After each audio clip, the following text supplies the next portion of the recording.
Good evening and welcome to the Livonia Public Schools regular board meeting for November 17th, 2025. Mrs. Acosta, would you take the roll, please? Mrs. Burton. Here. Mrs. Frank. Here. Mrs. Jarvis. Here. Mr. Johnson is absent. Mr. McFarland. Here. Mrs. Acosta is here. President Bradford. Here, and we have a quorum. Good evening again. If you'd like to follow along with tonight's meeting and you're joining us in person, you can go out the doors to the left and find a copy of tonight's agenda on the table. If you are joining us from home, you can go to the LPS website at www.livoniapublicschools.org. Click on the School Board tab, go down to Board Meeting Information, and you'll find our meeting agenda for tonight.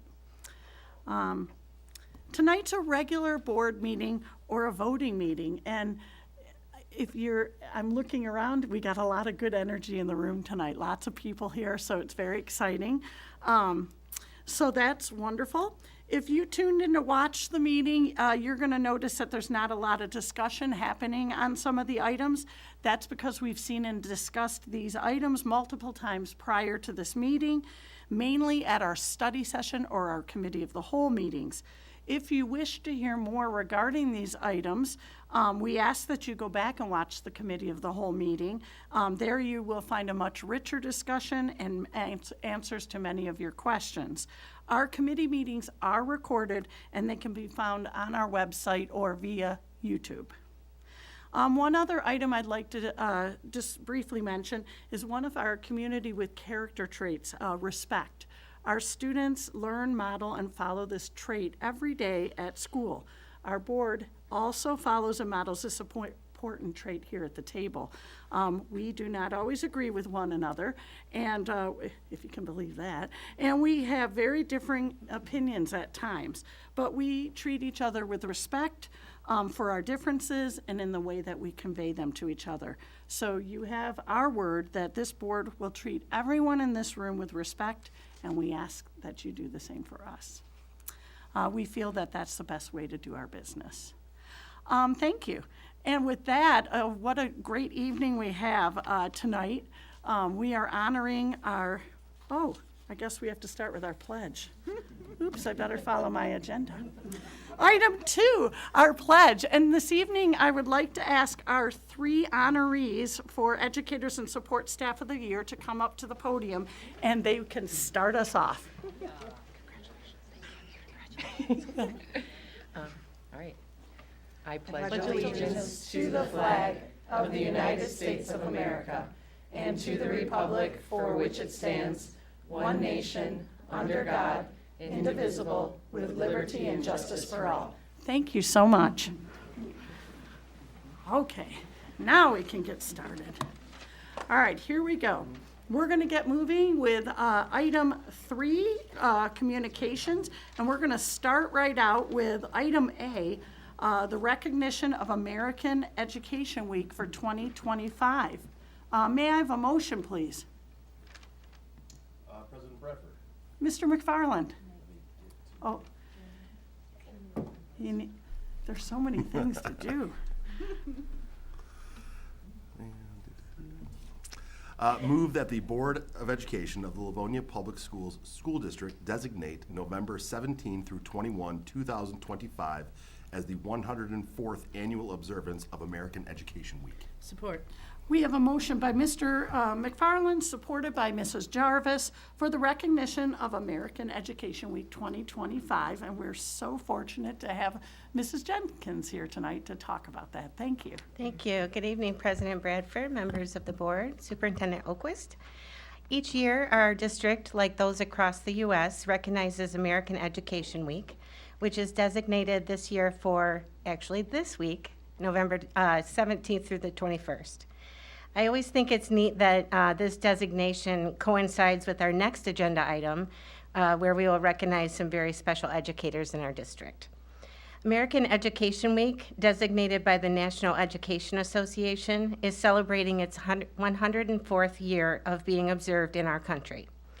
The history behind American Education Week actually dates back to 1919, when the National Education Association was concerned that 25% of the nation's World War I draftees did not know how to read.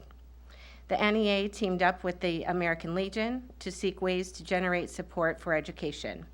In 1921, at the NEA Assembly in Des Moines, Iowa, a designation was created to recognize 1 week each year to spotlight education, calling for an educational week observed in all communities annually for the purpose of informing the public of the accomplishments and needs of the public schools and to secure the cooperation and support of the public in meeting those needs. This special observance was then co-sponsored by the U.S. Office of Education, the National PTA, the American Legion Auxiliary, and a whole host of other organizations. The tradition continues today, and the resolution before you describes the rationale for commemorating American Education Week each year in our country, our state, and in Livonia Public Schools.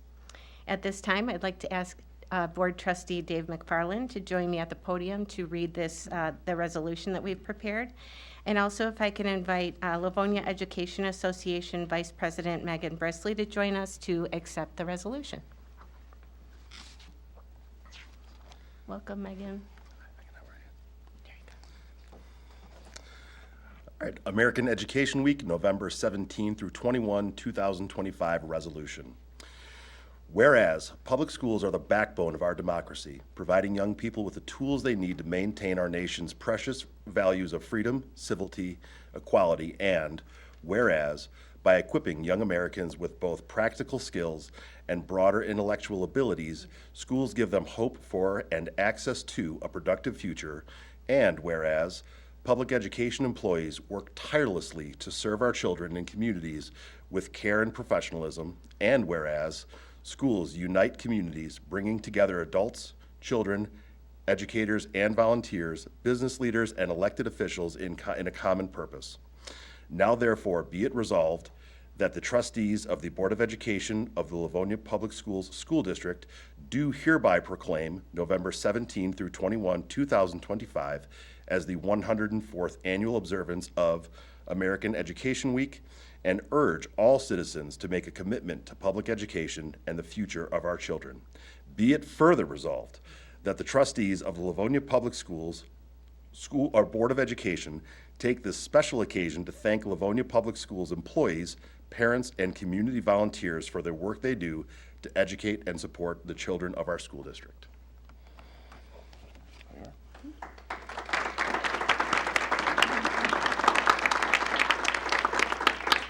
Thank you for this recognition and resolution. It's an honor to be here on such a special evening. Thank you. Thank you, Trustee McFarland. All right. Does anybody have any comments they would like to make regarding this week? No. All right. We just want to thank. Mrs. Oquist, of course. Yes. I will be brief. Oh, will you? Okay. All right. Perfect.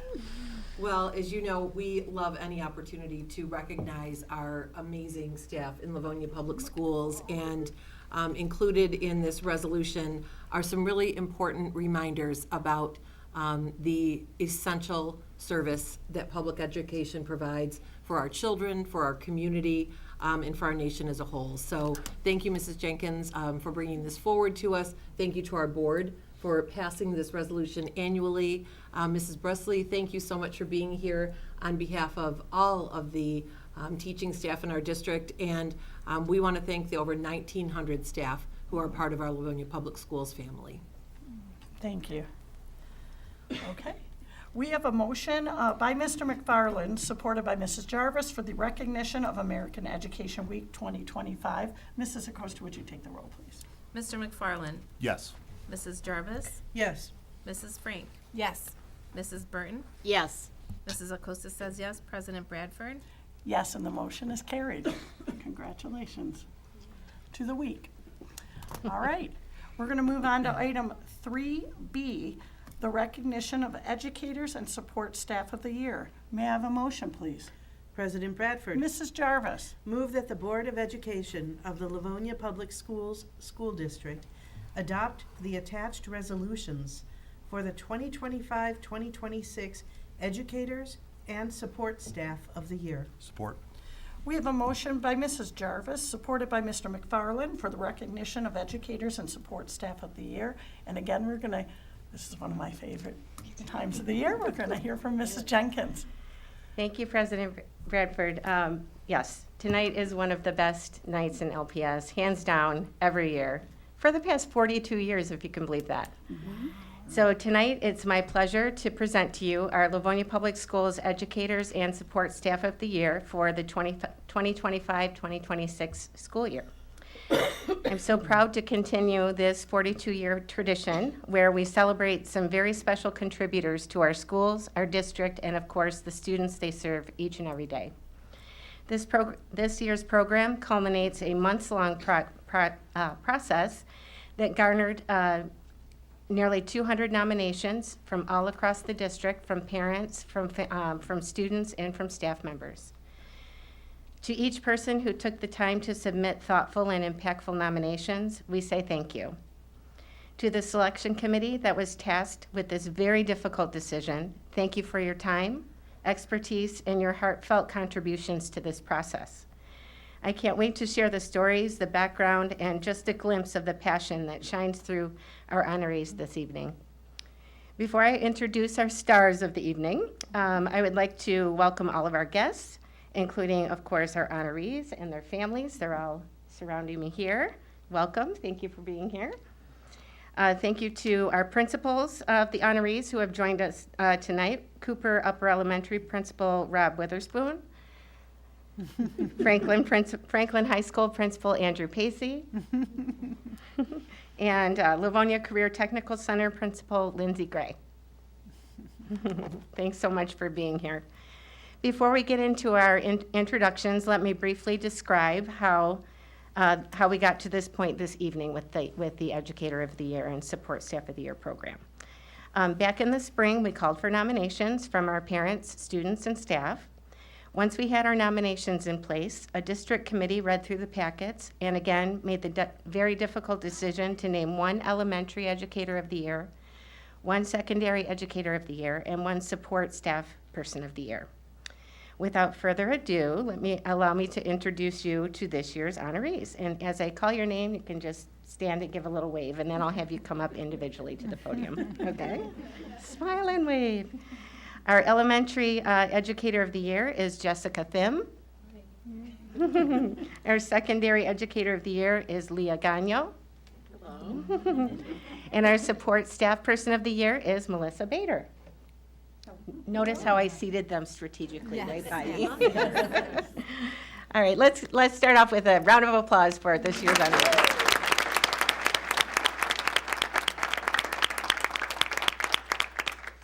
Okay, so I say this every year, but it is the truth. This recognition comes with a certain level of celebrity. And yes, I serve as their agent throughout the school year. I don't really wear like dark sunglasses, but you get the idea. Our honorees are recognized on the district's electronic media and the district's dialogue newsletter. They are recognized at the Livonia Westland Chamber of Commerce Annual Leadership and Awards Ceremony and at the Livonia PTSA Council's annual Founders Day event. And they've already been trending on social media since the announcements came, so there's that. Each honoree also receives recognition tributes from our county and our state local elected officials. So I will begin with distributing our wonderful county commissioners brought the personalized tributes, and they are signed by County Commissioners Terry Marecki and Glenn Anderson. So let me distribute those first.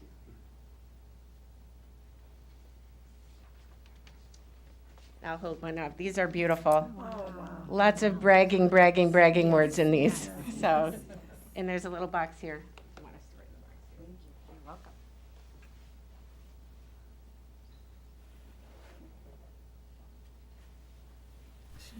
You know it's a big deal when we have a table out there. That's huge.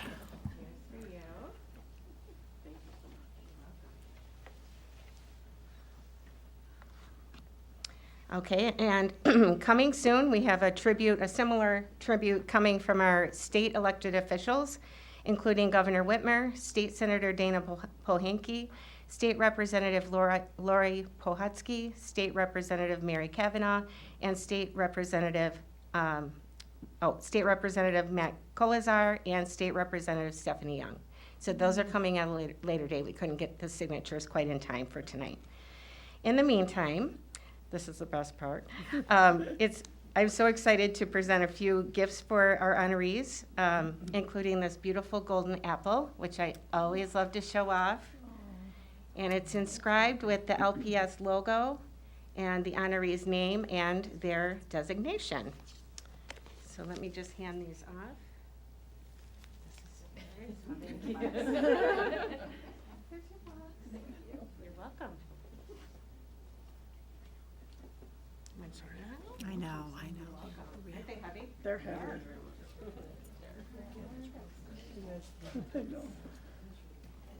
We also have assembled gift bags, which are filled with gift cards to retailers and restaurants. And these are made possible through contributions by the following. We'd like to give a huge thanks to Las Palapas Restaurant here in Livonia, Livonia Parks and Recreation for golf passes and for any of our 3 city golf courses, Phoenix Theaters at Laurel Park, Plant Moran Real Point, Clark Construction, NBS Commercial Interiors, Interior Environments, French Associates, and Foresight Design. So if you'll allow me to distribute the goodies. Sure. Okay.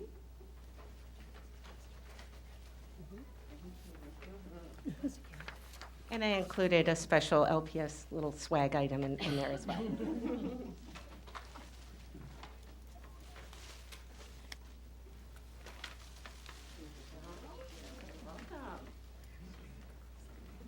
Now, all those goodies are for you, the honoree, not for regifting as Christmas gifts, you hear me? You all deserve that and so much more. So treat yourself to some retail therapy, some outdoor fun, and some local restaurant meals. Okay, so at this time, I'd like to tell you all about our honorees, so sit back and enjoy. This is also the very best part, I think. We'll start with Jessica Thim. If you'd like to join me up here while I brag about you for a few minutes. And then we'll start off with, I'd like to invite Board Trustee Liz Jarvis to join us at the podium to read a special resolution that we've prepared for Ms. Thim.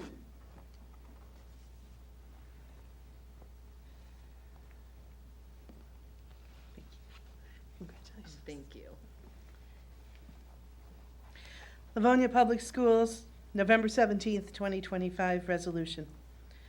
Whereas the trustees of the Board of Education are desirous of recognizing and promoting excellence in education in this school district.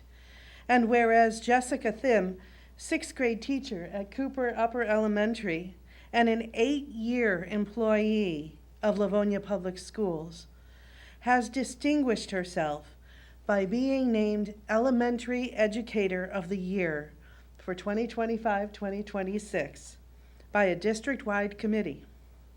And whereas in achieving that recognition, it is evident that she is an exceptional educator, going far beyond the expected range of her duties to meet the needs of students, colleagues, parents, and others.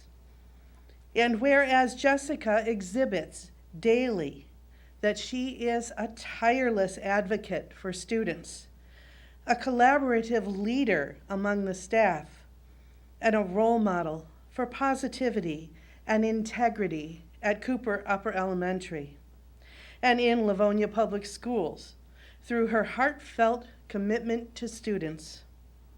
Now, therefore, be it resolved that the trustees of the Board of Education do hereby commend and congratulate Jessica Thim for being named Elementary Educator of the Year for 2025-2026, and for the dedication and loyal service she has rendered to Livonia Public Schools, her students, and the community. Congratulations.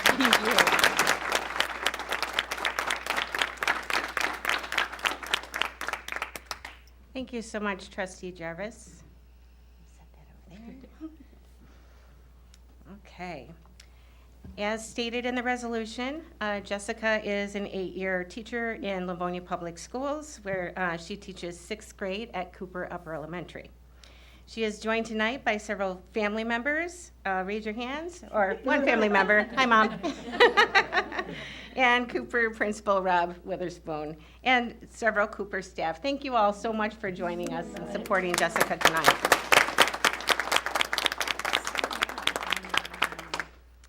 Okay, Ms. Thim was nominated by Ms. Wright, a parent whose student was in her class last year. In her nomination, Ms. Wright states, Ms.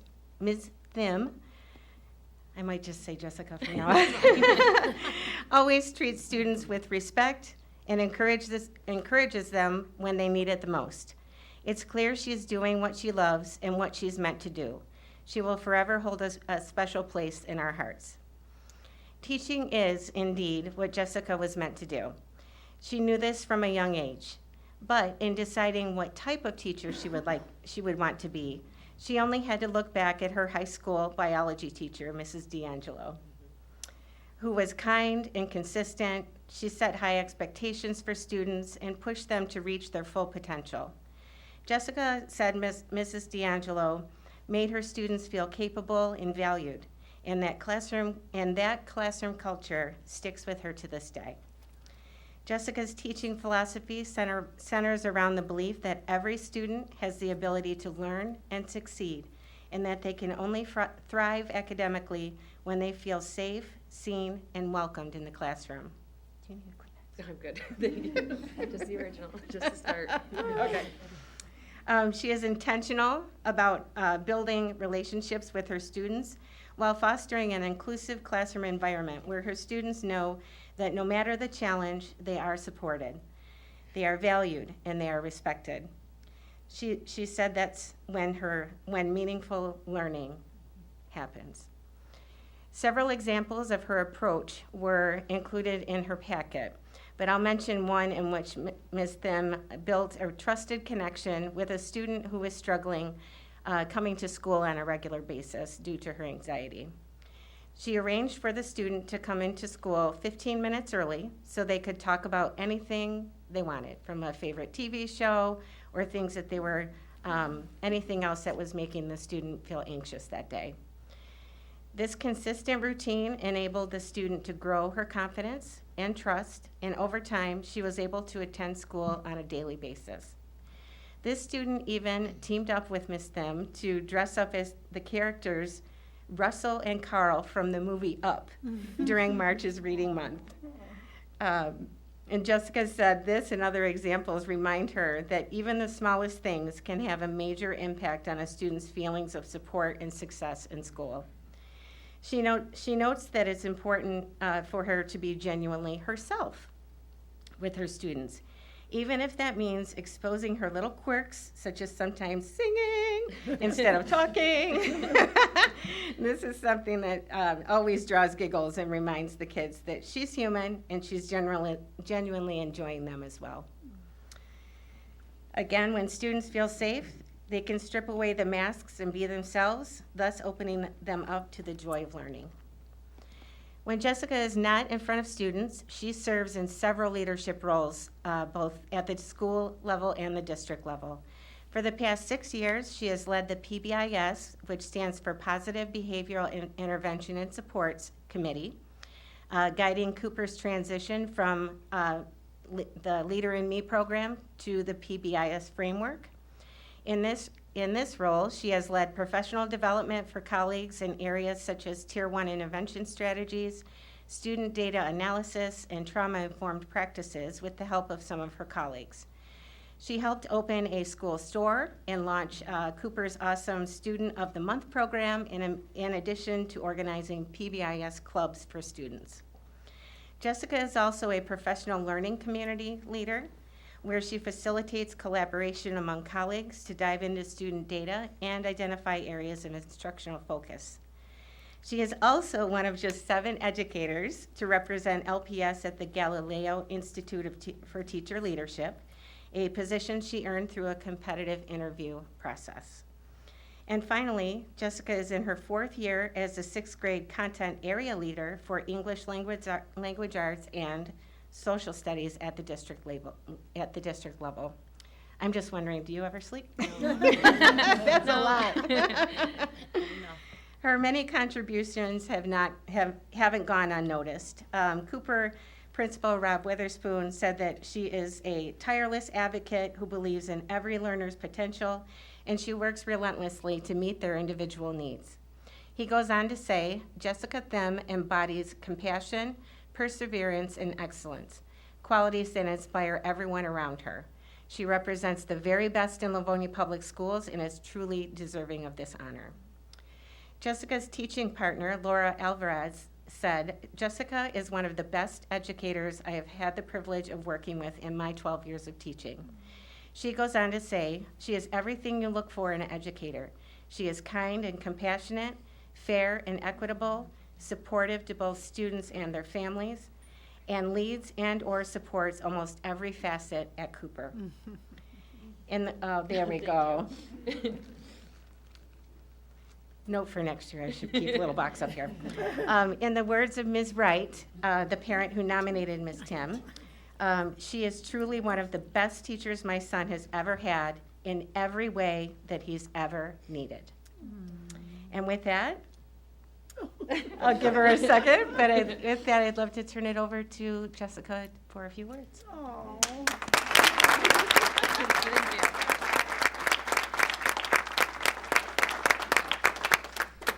Okay, I'm gonna try to do this without crying. I just want to say thank you so much for this incredible honor. The moments like this kind of remind me why I became a teacher in the first place, and that's the belief that every kid can learn, and it's our responsibility to help them reach the true potential of themselves. Throughout my career, I've learned that students thrive when they feel safe, whether it's to kind of take risks, make mistakes, or just the feeling of being themselves without fear or judgment from others. My goal is always to create a classroom where students feel confident and valued and respected. And by building these strong, trusting relationships while still maintaining high expectations, I'm able to watch my students grow academically, but also personally. Their progress as learners and human beings is the most rewarding part of what I do. So it's nice to feel that people also see that. I wouldn't be the teacher I am without the support of the people around me. In Livonia Public Schools, I'm really, truly fortunate to work with colleagues who continually help me grow.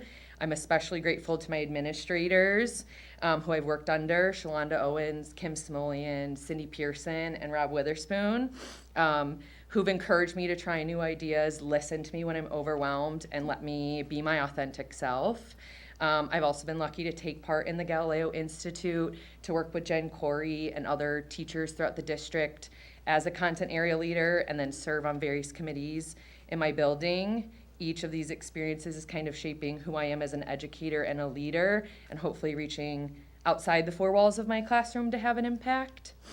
I work at Cooper. Cooper is a truly magical place. I'm crying. Because of the people who work there, and my strength and growth is possible because of my coworkers who are supportive and encouraging and inspiring. Everyone at Cooper is dedicated to all of our students and trying to make a difference and help them feel welcomed in our school. And not only have they allowed me to grow, but they've also become true, real friends to me, from traveling together to attending professional development days. My hard days get easier because of my coworkers, and my easy days are even better. So I'm very thankful for Livonia Public Schools for placing me in Cooper. I know we don't know what happens, but it's an incredible community. And lastly, my family, my brother and my mother are always there for me.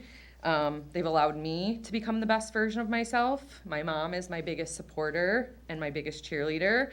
And without her, I wouldn't be half the person I am today. So thank you for the recognition. And that's all I got.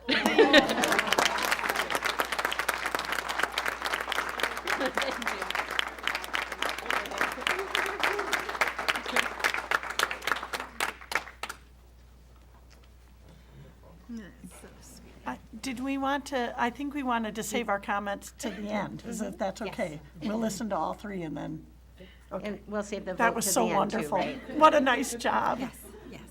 We'll save the vote to the end too. Oh, on the yes, we'll save the resolution. vote for the Yeah. end too. Okay, Yep. great. Okay. Next, we are excited to welcome our Secondary Educator of the Year, Leah Gagno. Make the long trek up to the podium, as I like to say, and I'd like to invite Trustee Colleen Burton to join us to read the special resolution that we've prepared for Leah.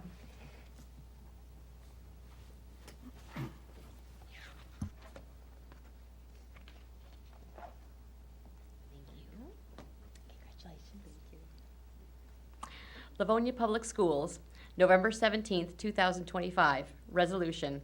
Whereas the trustees of the Board of Education are desirous of recognizing and promoting excellence in education in this school district, and whereas Leah Gagno, health sciences teacher at Livonia Career Technical Center and a 9-year employee of Livonia Public Schools, has distinguished herself by being named Secondary Educator of the Year for the 2025-2026 year by a district-wide committee.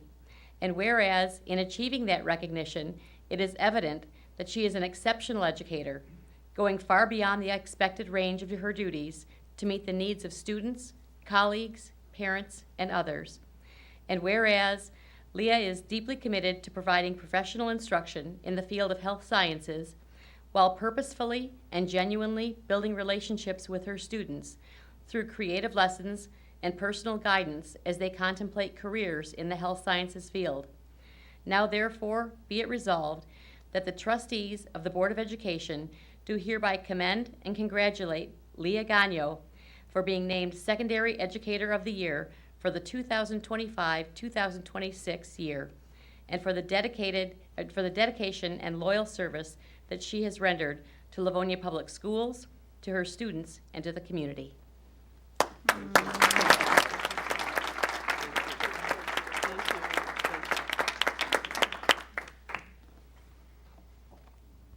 Okay, that's for you.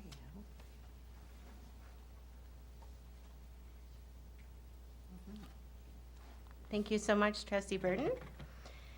Okay, I'm excited to tell you all about Leah Gagno, who is in her 9th year in LPS following a career as a certified athletic trainer with Michigan Medicine. Ms. Gagno enjoyed her former career, but she realized it was the interactions and relationships she was able to build with the high school and collegiate athletes that led to a turning point in her future. One of those students back in the day, this is so cool, was Kara Sparks. Is Kara here tonight? She's right there. Hi, Kara. Where am I? Kara Sparks, who is now in her 13th year of teaching sports medicine at LCTC. Kara transitioned into education and let Leah know about an opening at LCTC.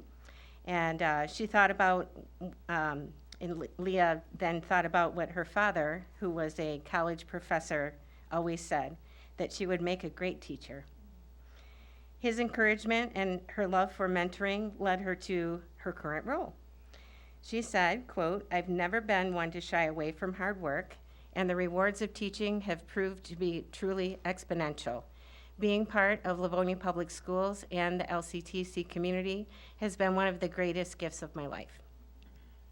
Her passion for teaching and connecting with students is evidenced in the nomination form, which was filled out by a parent of a Northville student who attends LCTC for sports medicine. In her nomination, the parent notes that her daughter had some health issues last school year, and that Ms. Gagno was the kindest, most supportive teacher that her daughter has ever had in either school district.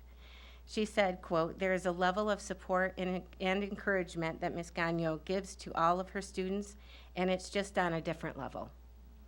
She went on to say that Ms. Gagno's class was the reason her daughter wanted to go to school every day. Even if she couldn't make it through a full day in her home district, she would always make sure that she didn't miss class at LCTC. At the risk of running a little bit longer with this one, I'd like to read some excerpts from a letter that was sent to Ms. G by a former student, and we'll call him Jay. Leah said that his words are exactly why she does this work and why she gives so much of herself to this role. So here's the letter. Dear Miss G, first, I wanted to thank you for allowing me to have an amazing school year in your class. I normally never enjoy going to any class or look forward to going to one, but you've made it where I genuinely look forward to showing up to class. Even if we were doing something with lots of writing or reading, I still didn't feel like I was going to die. I never once thought of hoping that class would end early or that the clock would speed up. At the start of the year, when I had 1 or 2 times when I almost passed out and you were right there and ready to help me, it surprised me. No one, especially not a teacher, has ever really shown that they actually cared for me the way that you did. For that, I want to say thank you. From that day, you have had all of my respect, not just as a teacher, but as a person. You have, by far, been one of the biggest impacts on my life. From your class, I not only learned about sports medicine, but how to be a better person. I've learned how to handle my emotions better when it comes to interacting with difficult people. When you wrote on my paper asking if you could keep it, and that when I become an NBA athletic trainer, you would invite me back to speak to your class, if I'm being 100% honest, I teared up. He went on to say, last quote from the letter, you showed me that you believed in me, and coming from you, that meant the absolute world to me. So I thought that was that's what it's all about, right? Moving on to comments from Principal Lindsay Gray. She had wonderful things to say about Leah, including the sincere care and intention she brings to everything she does. Leah doesn't just teach content, she teaches compassion, empathy, and respect by modeling those values every day. Her ability to connect with students on a personal level, recognizing their unique personalities, and her way of making everyone feel seen and valued is rare and powerful. Combining these personal connections with genuine, creative lessons is a winning combination for her classes. She enjoys presenting fun ways for students to learn, such as using gingerbread cookie cutters, some molding clay, and colored pins when she's teaching anatomical cavities, regions, and quadrants of the body. Or enlisting her mother-in-law to bake 70 sugar cookies shaped like anatomical hearts for a lab lesson in which students had to paint blood flow and identify each step in the process using those colored pins again. Students were allowed to eat the cookies at the end of the lab. But It was edible paint. It was edible paint. I was just going to say that. Don't worry, the pins were all removed first, and the paint was edible. Both lessons allowed Ms. Gagnon to immediately assess whether the students were getting these complex concepts, and it really enabled her to offer immediate feedback on those lessons. Plus, adding food into any lesson is always a good idea. When Leah is not in the classroom, she serves as school improvement chair at LCTC, where she collaborates with Principal Lindsay Gray to develop and implement school improvement goals. The focus is on continually enhancing instructional quality while fostering a positive and supportive school culture. She works closely with staff by providing resources and strategies that are aligned with the school's goals, and she supports her colleagues in developing their own professional growth plans and individual objectives.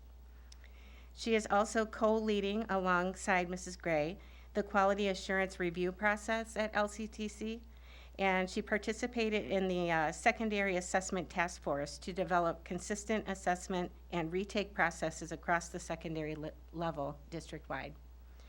In addition, Leah developed and launched the Advanced Sports Medicine course at LCTC, allowing students to not only learn the basics, such as anatomy in the first course, but to expand their knowledge specifically in the worlds of athletic training. Leah calls the course the cornerstone of her teaching career because it allows her to challenge her students academically and prepare them with practical skills and certifications that will open doors for their futures in the field. In summary, another colleague said, students gravitate toward Leah. not just for guidance, but for comfort. Parents trust her. Colleagues rely on her. Leah is the person people go to when they need advice, support, or simply someone who will listen. She's never too busy to help. She's never too tired to care, and she's never too overwhelmed to lift someone else up. Leah is the heart of our school. And with that, I will turn it over to Leah Gagno. Thank you so much. Thank you. Thank you so much. I am incredibly honored and honestly still a little shocked to be standing here as the Livonia Public Schools Secondary Educator of the Year. This award means more to me than I can fully express, and I am deeply grateful to the selection committee and Superintendent Oquist for choosing me. Thank you for believing in the work we do at LCTC and for recognizing the passion that drives me every single day. Before anything else, I want to acknowledge someone who isn't here physically, I'm gonna get through this, but whose presence guides me in every moment I spend in my classroom, my dad. He was a college professor for 35 years, and he was truly my best friend in the rudder of my life. Losing him left a space that can never be filled, but I still feel him with me every day I walk into my classroom. I know he is proud, and I hope I honor him by carrying forward the love of teaching that he inspired in me. Okay. I want to thank my mom, who spent her career as a nurse practitioner. She is the person who first sparked my interest in medicine and showed me what compassionate, skilled healthcare looks like and why it matters. My dad inspired me to teach, and my mom inspired me to love medicine, and somehow I am lucky enough to live in both of those worlds every single day. Teaching sports medicine allows me to honor both of them, and I am forever grateful for the foundation they built in me. My sisters, Jill and Cassandra, are both cornerstones in my life. They have supported me, protected me, and stood with me through every high and low, and I know they're watching right now. They are my family, not just by relation, but by heart. I also want to take a moment to thank my in-laws, Sean and Dave. They have always loved me and accepted me as family. Their kindness, openness, and genuine embrace have meant more to me than they will ever know. They have shown me what it looks like to choose family, and I am so grateful to be a part of theirs. A special thank you to the Condoyani family for nominating me for this award. Your belief in me, your kindness, and your support mean the world to me. Your daughter was such a joy to teach, and knowing that your family felt moved to nominate me is an honor I will never forget. Thank you for playing such a meaningful role in this moment. I next want to thank two remarkable women who changed the course of my professional life. First, Kara Sparks, the person who planted the idea that I could be a teacher. I spent 12 years as an athletic trainer at Michigan Medicine before moving into teaching, and thanks to Kara's encouragement, it turned out to be the best professional decision I could have ever made. I am blessed to be able to teach with her every single day. Kara, thank you for seeing something in me long before I saw it in myself. And to Lindsay Gray, my principal and my mentor, thank you for supporting me, challenging me, and believing in me. You are the kind of leader who inspires excellence simply by being who you are, and I am grateful every day to work under your guidance. To the entire staff at LCTC, thank you for being the most dedicated, talented, and heart-centered group of educators I've ever known. A special thank you goes to the health science team, who make each day collaborative, inspiring, and full of laughter. None of us do this work alone, and I'm lucky to walk beside each of you. I also want to express my deep appreciation to Gary Mann and Corey Pacey for taking the time to write recommendation letters on my behalf. I know how much thought, care, and effort go into completing those forms, and I am truly grateful for the time you both invested in me.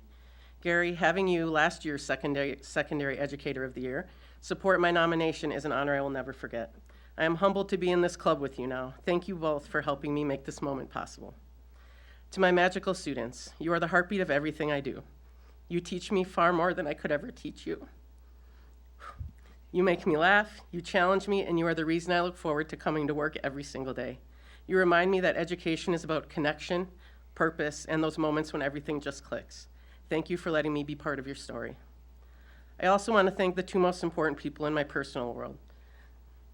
Joel, my partner, who I love more than anything, and Graham, my son, who is truly my heart and soul. Thank you both for your patience, your support, and your love through every late night, every early morning, and every chaotic school season schedule. Thank you for ignoring the endless Amazon packages that arrive at our door full of classroom decor and artificial plants. You are my home, my grounding force, and my greatest joy. I couldn't do any of this without you. Finally, thank you to the school board for having me here tonight to receive this incredible honor. I am humbled, I am grateful, and I am proud to serve this community. Thank you.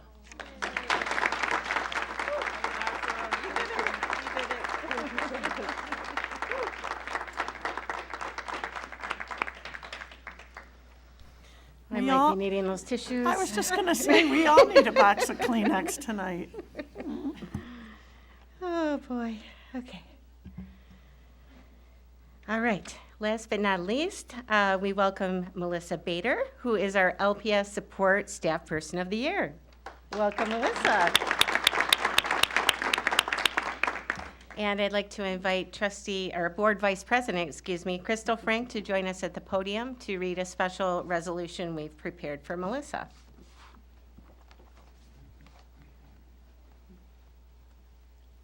Thank you. Livonia Public Schools, Livonia, Michigan, November 17th, 2025. Resolution. Whereas the trustees of the Board of Education are desirous of recognizing and promoting excellence in education in this school district, and whereas Melissa Bader, a paraprofessional at Franklin High School and a 12-year employee of the Livonia Public Schools, has distinguished herself by being named Support Staff Person of the Year for 2025-2026 by a district-wide committee. And whereas in achieving that recognition, it is evident that she's an exceptional educator, going far beyond the expected range of her duties to meet the needs of students, colleagues, parents, and others. Whereas Melissa exemplifies compassion, professionalism, and an unwavering commitment to student success by providing individualized academic and emotional support to empower her learners to grow in confidence, independence, and achievement. Now, therefore, be it resolved that the trustees of the Board of Education do hereby commend and congratulate Melissa Bader for being named Support Staff of the Year for 2025-2026 and for the dedication and loyal service she has rendered to Livonia Public Schools, her students, and the community. Congratulations.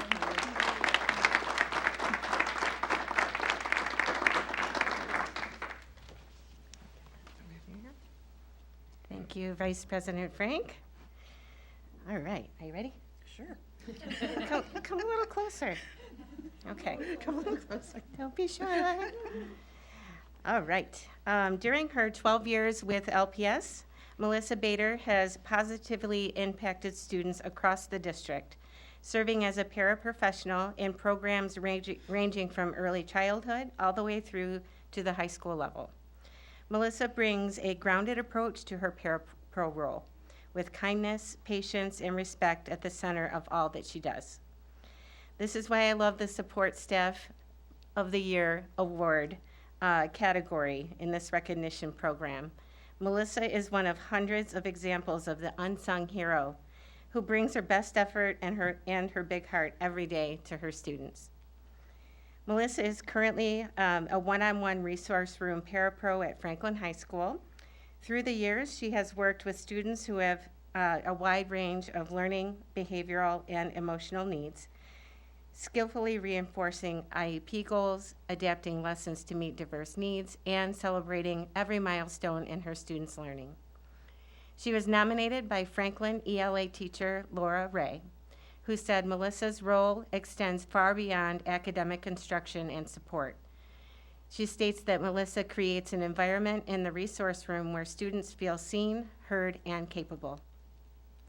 A quote from Mrs. Ray reads, "By delivering personalized instruction, inspiring through compassion, driving personal achievements, nurturing confident learners, and integrating seamlessly with school teams, Melissa Bader truly brings the district's mission to life at Franklin High School."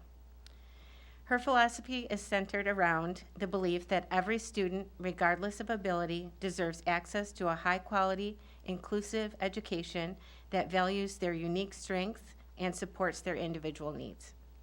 She aims to remove barriers to learning through accommodations and modifications while holding high expectations for her students. The district's Community with Character Traits is a large part of the Educator and Support Staff of the Year program, from the nominations and references to the personal insight forms that are completed by the nominees. It comes as no surprise that Melissa indicates kindness and professionalism as being two of the most important gears in that wheel for her personally. Melissa has a unique way of combining the two character traits. She is known for being calm, professional, consistent, reliable, and respectful, and she applies kindness and professionalism in all of her interactions. Her genuine kindness goes a long way in helping her students feel heard, understood, and trusted. There are many examples of students who have come to see Mrs. Bader when they're having a bad day, just to talk with her and to feel her compassion for whatever they may be going through that day. Students seek her out as their trusted adult at school, and there's no better validation than that. Franklin Principal Andrew Pacey recalls a perfect example of how Melissa finds powerful ways to support her students. Mrs. Bader was working with a particular student during all 4 years of the student's high school career.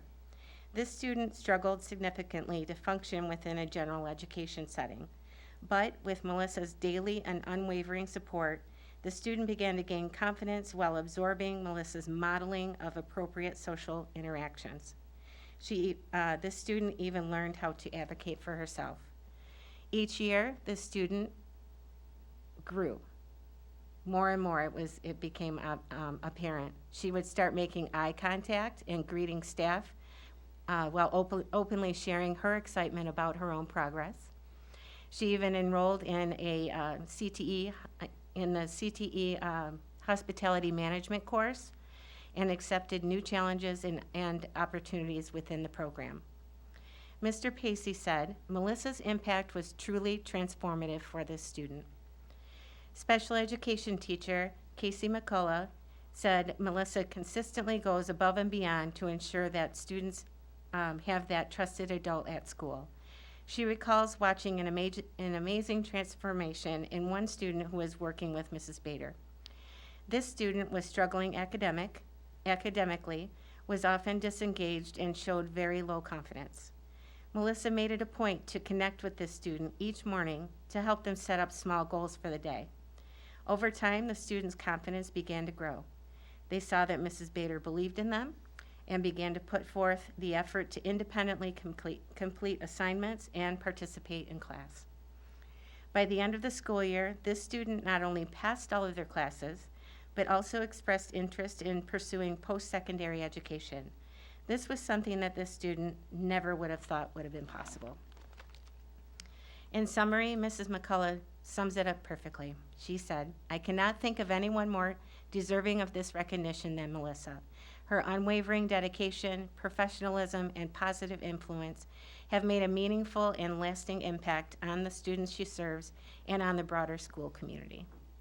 So congratulations, Melissa.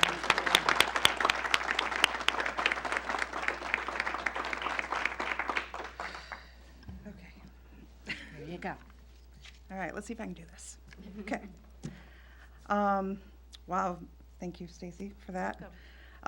Thank you so much to Laura Ray for the nomination and the selection committee and LPS board for this amazing honor of being named Support Staff of the Year. I am truly humbled and grateful for this recognition. I also want to say congratulations to Lee and Jessica for your accomplishments. It's nice knowing I'm not the only nervous one up here tonight. I've been a part of Livonia Public Schools for 12 years now and a proud Franklin Patriot for the past 9. Over the years, I've had the privilege of working with so many wonderful teachers, paras, and staff, and it is because of their advice, support, and encouragement during my time in Livonia that I am standing in front of you today.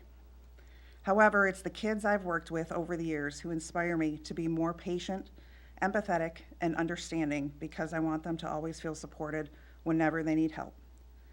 I'm really proud to represent and share this honor with all the amazing paras across LPS who give their all every single day in classrooms, on buses, and everywhere in between to support our kids and staff. I want to give a big shout out to my resource room team. Casey, Jess, Megan, Amy, Sarah, Doug, and Andrew, who are not only my coworkers, but also my friends. You always have my back. It's doing so good. We hit the tier trifecta. I know. And I couldn't ask for a better team to problem solve, laugh, and work alongside with every day. And most importantly, thank you to my husband, Paul, my daughters Sophie, Natalie, my family who are here tonight. You're always there when I need a shoulder, a hug, or someone to listen to after a tough day. You're all my rock, and I'm so grateful for your love and support. Thank you again for this incredible honor. I'm proud to represent such an amazing district and such dedicated people.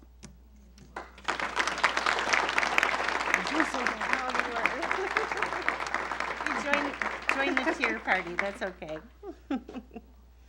Okay, well, that's all we have. Let's give it up one more time for these amazing individuals.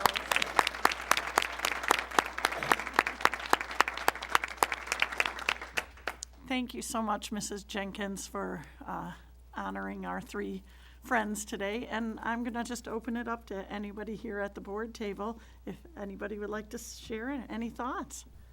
Mr. McFarland. Just a great night, and yeah, I don't often expect to get misty-eyed behind the board table, but I was three for three tonight, especially once the parents get involved. But yeah, thank you guys so much for your service and dedication to the students and community. This is what it's all about, so thank you so much. Mrs. Frank. It just highlights so much the extraordinary team that we have here in Livonia Public Schools. You three are such an example of your service that you do every day and what you give to our students, our staff. But I think the community that you have all talked about tonight is so evident tonight with all of your staffs here, your principals, and just the amazing people that we have in Livonia Public Schools. You are certainly have risen to the top this year, but we are so grateful for all of our staff and each of you being here tonight and supporting each of these team members. Thank you. Mrs. Burton? Yes. First off, what you guys have accomplished is a really big deal. And I know your families are proud of you. I hope you're proud of yourselves. We're not a small district. You folks have been recognized as the top of almost 2,000 employees. That's a really big deal. And we are thrilled to have you represent all the folks who work on all the teams in our buildings. Secondly, it struck me partway through all of your comments that while we are an education organization, I think it was really poignant that not a lot was said about the academics, but what was said was how you made each student feel and how you continue to make each student feel. Because until students feel accepted and confident and trusted, and those are words that kept coming out from all three of you that I kept hearing over and over tonight. Unless students feel those things, and frankly adults feel those things, we can't learn. We can't open ourselves up to be vulnerable to learn new things. Those are the kind of characteristics and traits that you have sent students on for years and years learning, and those are far more important than the reading and the math skills, because those will carry kids into every situation that they're in. It doesn't surprise me one bit that was talked about a whole lot more than the academics. But thank you so much for being what really, really counts to kids and being a shining example for so many people in the teams in which you all serve. Congratulations. Mrs. Oquist. Oh, thanks. I was hoping you'd call on me for a moment. Of course I would. First of all, Stacy, you did a wonderful job. Thank you, Stacy. It is, yeah. I have to tell you guys, she puts so much heart and soul, and once the committee is done and she comes and lets us all know, and then she tells us every element of your packets and all about you, I mean, it makes our hearts swell with pride. And to hear just snippets of that, I hope fills your heart, because it's clear that you give so much to your kids and to your colleagues. And there was just an element of joy about what you do woven through what all of you spoke about. And you need that in this line of work. It is not easy, and it is not for the faint of heart. And so I think when you can incorporate that joy, it draws children and young adults to you, and it also supports and keeps your colleagues around you. So I want to echo what you said, Colleen, which is just that connection that you make with children, the relationships you have with them, the way that they spoke about you, the way that your administrators and your colleagues spoke about you. That is a life and a job very, very well done. when you are able to have that presented to you. So we are so proud of you. Congratulations to each and every one of you. We look forward to celebrating you throughout the year. And thanks again, Stacy and the committee, for making this so special. Thank you. And I would just like to echo all those comments. One thing that struck out was, in each one was big hearts. Big hearts, and you can tell that the three of you just have the hugest hearts and the passion for what you do, and again, that reverberates in the schools. It reverberates with everybody you connect with on a daily basis, and we're so proud of you all and all of our staff that comes every day to work with a big heart, because that's what you need today, is a big heart in this world we live in. And by you exemplifying that every single day, it makes a difference. And we saw that in all the examples of the families that came forward to nominate you. You touched their student, their family, and I'm sure you touch so many more with all the wonderful things that you do every day. So we're so appreciative. Every day we're very blessed, I think. I always sit here and say, you know, I've been doing this for 11 years, and I'm so proud of the district and all the work that everybody puts in, because it's just so hard to do every day, and we're proud of you. So I hope that you have a great year, and we will continue to celebrate you. Absolutely. And thank you to the families that came to show up here, and those that are watching from home.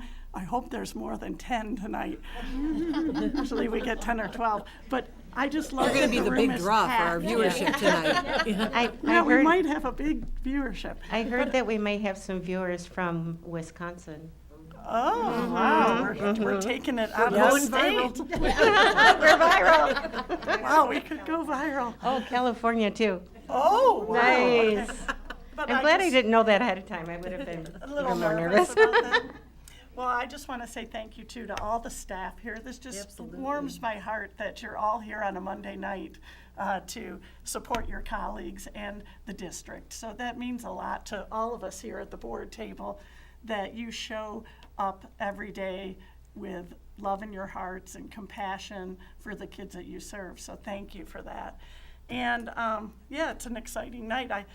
I think we need tissue. Next year, we're going to all have a box of Kleenex with us. So we will go ahead and round this out with, we have a motion by Mrs. Jarvis, supported by Mr. McFarland, for the recognition of Educators and Support Staff of the Year.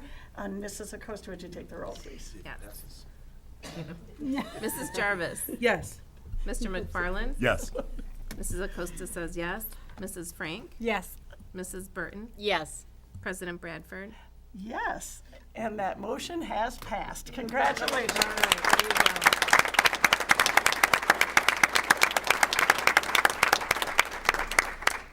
I'm going to let you know we're going to have a break after our district update from our superintendent, which is item C, and she has promised us that this will be a very brief and wonderful district update this evening. So I'm turning it over to Mrs. Oquist. You are right, President Bradford. This is going to be the shortest one on record. Okay. But you seem skeptical. I'm a little skeptical, but okay. So in honor of this being the month of Thanksgiving, we really wanted to recognize just a few very, very bright spots across our district of the ways our students and our staff give back. And so we're going to highlight some of the many ways our students volunteer and give to others in the community. By no means is this all of it. This is just a snapshot because I did promise to be brief tonight. All right, here we go. This was pretty awesome. We had so many schools participate in first responders recognition. Our students from across the district wrote the sweetest letters to the members of our Livonia Police Department and our Livonia Fire Department to recognize them for First Responders Day. And I don't know if you caught it at all on social media. I am generally not a social media person, but someone shared this with me, and it was our first responders reading the cards from our kids. They were the sweetest. Like, you could see as they were reading it, they were just touched, or they giggled, and the pictures that the kids, drew along with it. But there's nothing like that, right? Getting those handwritten notes. So I want to thank all the teachers who took time to do that with their students, Mrs. Jenkins for coordinating that, along with Mr. Varga from the city. And we do love our first responders in Livonia. We are so grateful for what they do, and they are wonderful partners for us. And we had our Stallions, which are our amazing hockey players from Franklin and Churchill. They used their day off this last professional development day when they could have been home snoozing or playing video games, but they were out there helping rake leaves throughout the community. That is always so appreciative, and I am so proud when I see them out there and wearing their jerseys and giving back to their community. I was actually leaving Franklin after visiting some of the PD sessions, and I was stopped at the light. I didn't see our Stallions, but I saw a couple of other kids, and they were raking leaves, and I'm waving to them, and these two brothers are looking at me, and I was like, and they're looking at me, and I was like, okay, see you. And then I drove away, and I thought they were probably like, lady, why are you so excited? But I was so happy to see them out there and doing something productive like that. So we love when our kiddos do that, whether it's for their family or for their neighbors. This next one, so special. Mrs. Sue Gagnon, who is one of our awesome parapros at Johnson Elementary, sets up this annual display in the lobby at the school on Veterans Day. And she wants students to see and to remember that we honor those who are served or currently serving who aren't able to be home with their family, having dinner that particular evening or for the holidays, because they are serving all of us. And we are so grateful for them. So she does this every year, and I think it's such a poignant reminder. So thank you, Sue. Rake and run, that's another way to put it. So way to go, our Patriots were out there, members of Student Congress participated in the annual Rake and Run, and they were also out there helping neighbors in the community, and I know that they love to see our kiddos coming down the street with all those rakes, especially as the leaf notices come out on the trees and say, we're coming, do it this week. All right, and Hoover had a great canned food drive. They had an amazing response, and they had their giving tree in the lobby, and boy, it was full all around there. This is just a portion of it, but they worked very hard to collect for families in our area. And next we have the Hayes Cub Scout outreach. They also did an amazing job of, they put out flyers to their neighbors, and they collected non-perishable foods and dropped them off to local food banks. They distributed over 1,500 bags, so they put the bag and the flyer together so that people could leave the goods out, and then they collected, sorted, and distributed over 1,600 pounds of food. Isn't that awesome? I love that. We had last week, the Education Foundation grants were distributed, and the grant committee made their rounds. It's always a very exciting day. And I believe, Mr. McFarland, were you out there for some of them? And Mrs. Jarvis? I was. Mrs. Bradford? Yeah, it's always great. So members of our foundation team on the board here, as well as many volunteers, thank you so much to our grant committee. The grant committee is primarily retired LPS educators who work with the Education Foundation, and I believe we had close to $50,000 worth of grants awarded to our teachers and our support staff throughout the district. So here are a few more pictures. It's always great when the kiddos are in the classroom too, and they can hear what their teachers may have applied for and what they'll get to use. So we're going to move on and mark your calendars for a couple things coming up. We have Fleece and Thank You, speaking of another way to give back. So on Monday night, is it Monday night? The 24th? Yes, Monday night, next Monday. If you are available, you can go to Stevenson between 5 and 8 p.m. and you are able to purchase the materials to make a blanket, and they are all donated to children who are hospitalized locally. So it's the tie blankets, and you can bring a partner, and they're all over the field house, or you can make a donation at this QR code. $30 purchases a blanket, but they will accept donations of any kind, and they end up with dozens and dozens and dozens each and every year. It's a wonderful way to give back. And speaking of giving back, one of the ways the foundation is able to do what they do is because they have an annual fundraiser. This used to be a luncheon, but they wanted to be able to have the opportunity for staff to attend, parents to attend, and folks all throughout the community. So Thursday, February 5th, it is a night at the Speakeasy. All righty. Okay, an evening of dancing and drinking and, oh my goodness, and raffles and more. Okay, there we go. Here we go. Thursday, February 5th. There'll be some great prizes there, great company for certain, and Dollars for Scholars helps raise money for our students who receive the Competitive Edge Scholarship, for everyone who joined in kindergarten as they leave at the end of 12th grade and they move on to a career or technical program. They go on to community college or to a university. They are given a scholarship from the Education Foundation. And so this helps raise money for the Competitive Edge. Just a couple more reminders. Stevenson will be presenting Romeo and Juliet December 5th and 6th. You can get your QR code, use the QR code to get your tickets early. You can pick your seat in the auditorium. And then the ever popular Garfield Craft Show. If you have not been, you really, right? Yes. Listen to the oohs and ahs, yes. Go and do a little bit of your holiday shopping. It's on December 12th, and I believe it runs from 8:30 in the morning until 1:30 in the afternoon. What I will tell you is by 1 o'clock, most of the good stuff is gone. But our students at Garfield do an amazing job, not only creating so many of the things that they sell, but they do a lot of the transactions with our community who go in to purchase their handmade creations. So we would love if you could support Garfield Community School that way. So that's it. It's all about giving thanks and giving back. Thank you, Mrs. Oquist. You That are was welcome. wonderful this evening. All right, and with that, I think we're going to take a little bit of a break to congratulate our honorees. So we'll be back in just a few minutes. So stay tuned, those of you out there. In California. Oh, yeah. Riveting, folks, all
Good evening and welcome back to the Livonia Public Schools Board of Education regular meeting for November 17th. We just wrapped up our recognition of educators and support staff of the year, so I hope if you can tune back in to look at it if you want to, but it was so wonderful. So we're ready to move on with the rest of our meeting and agenda. So we're going to go on to item 3D, audience communications. I'm happy to report that this evening we do not have any blue slips, nor do we have anybody left in our audience. But I shouldn't say that out loud, but I did.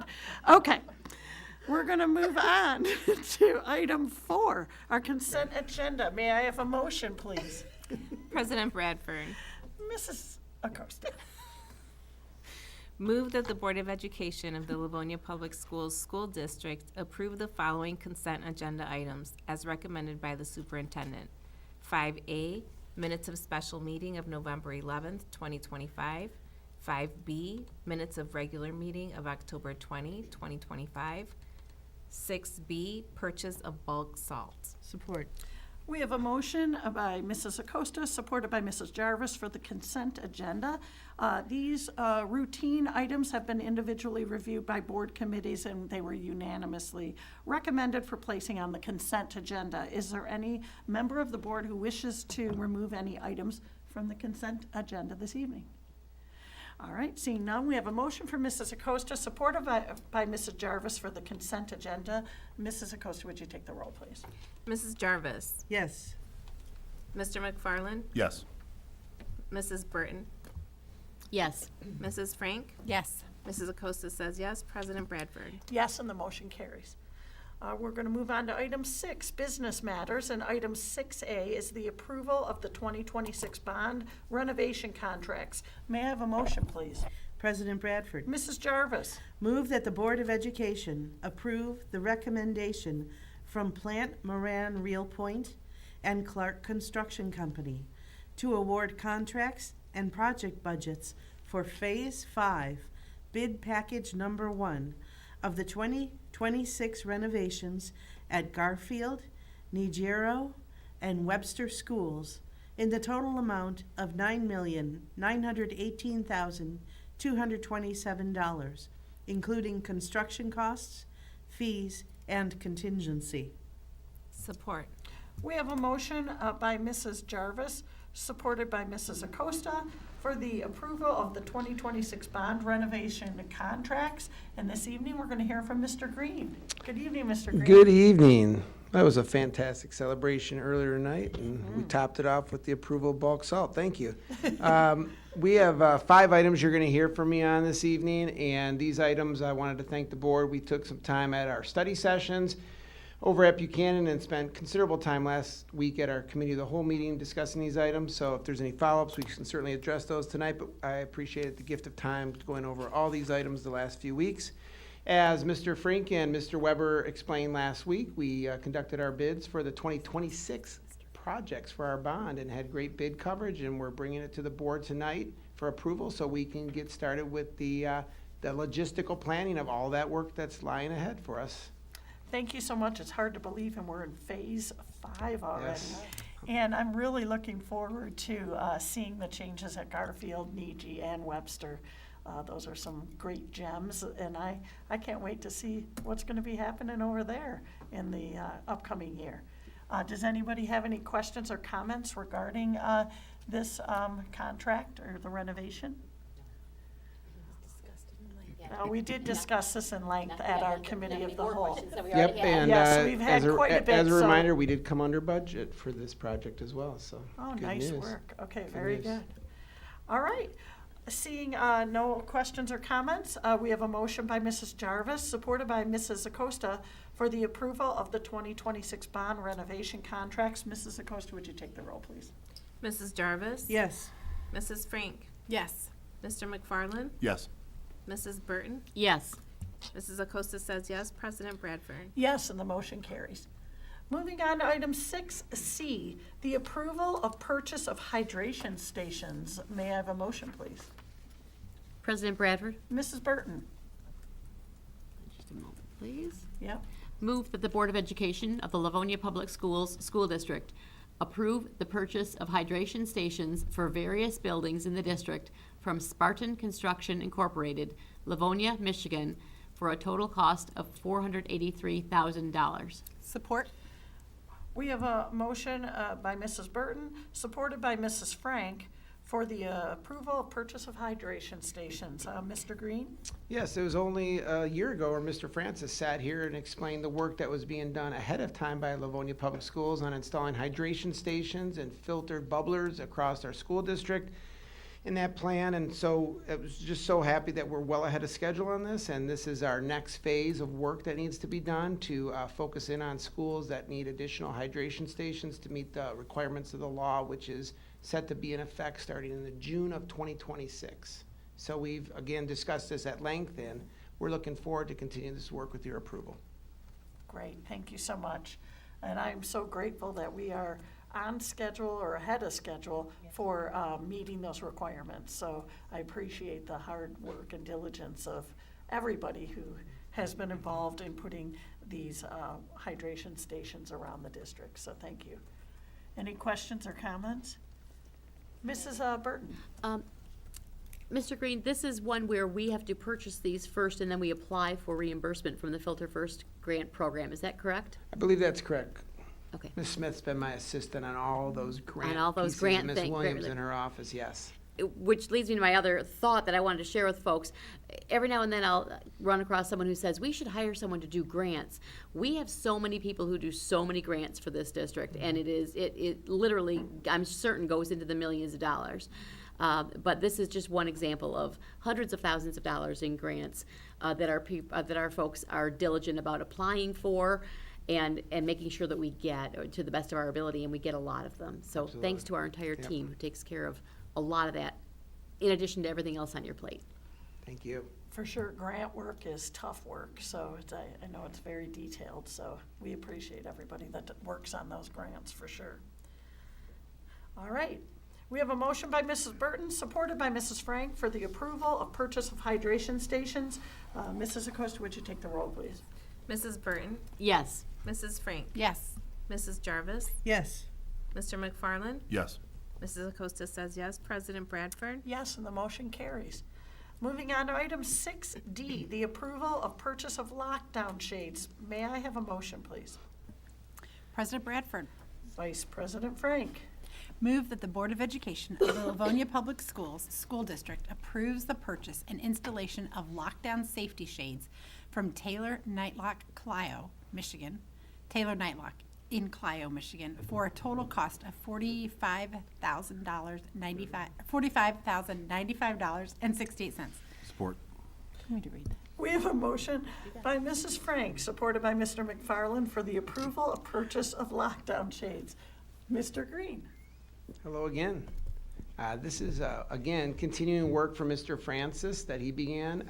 This is our third order of lockdown shades that we will be installing on our sidelights across our district. And so what we did this fall is we took a survey of our buildings where there was still rooms that needed those shades, and we have compiled a list in Mr. Lau's office with Ms. Bushart, and we received our quotes, and we went with the same company that had installed our other shades. They've been working wonderfully as we described them and showed you pictures of them. They drop right down with the weighted bar, and those are only to be used in lockdown situations or where you need immediate safety and privacy. Other than that, they're to be kept in the open position, and we'd ask for your approval this evening. Thank you. Mr. Green, any questions or comments? All right, seeing none, we have a motion by Mrs. Frank, supported by Mr. McFarland, for the approval of purchase of lockdown shades. Mrs. Acosta, would you take the roll, please? Mrs. Frank? Yes. Mr. McFarland? Yes. Mrs. Jarvis? Yes.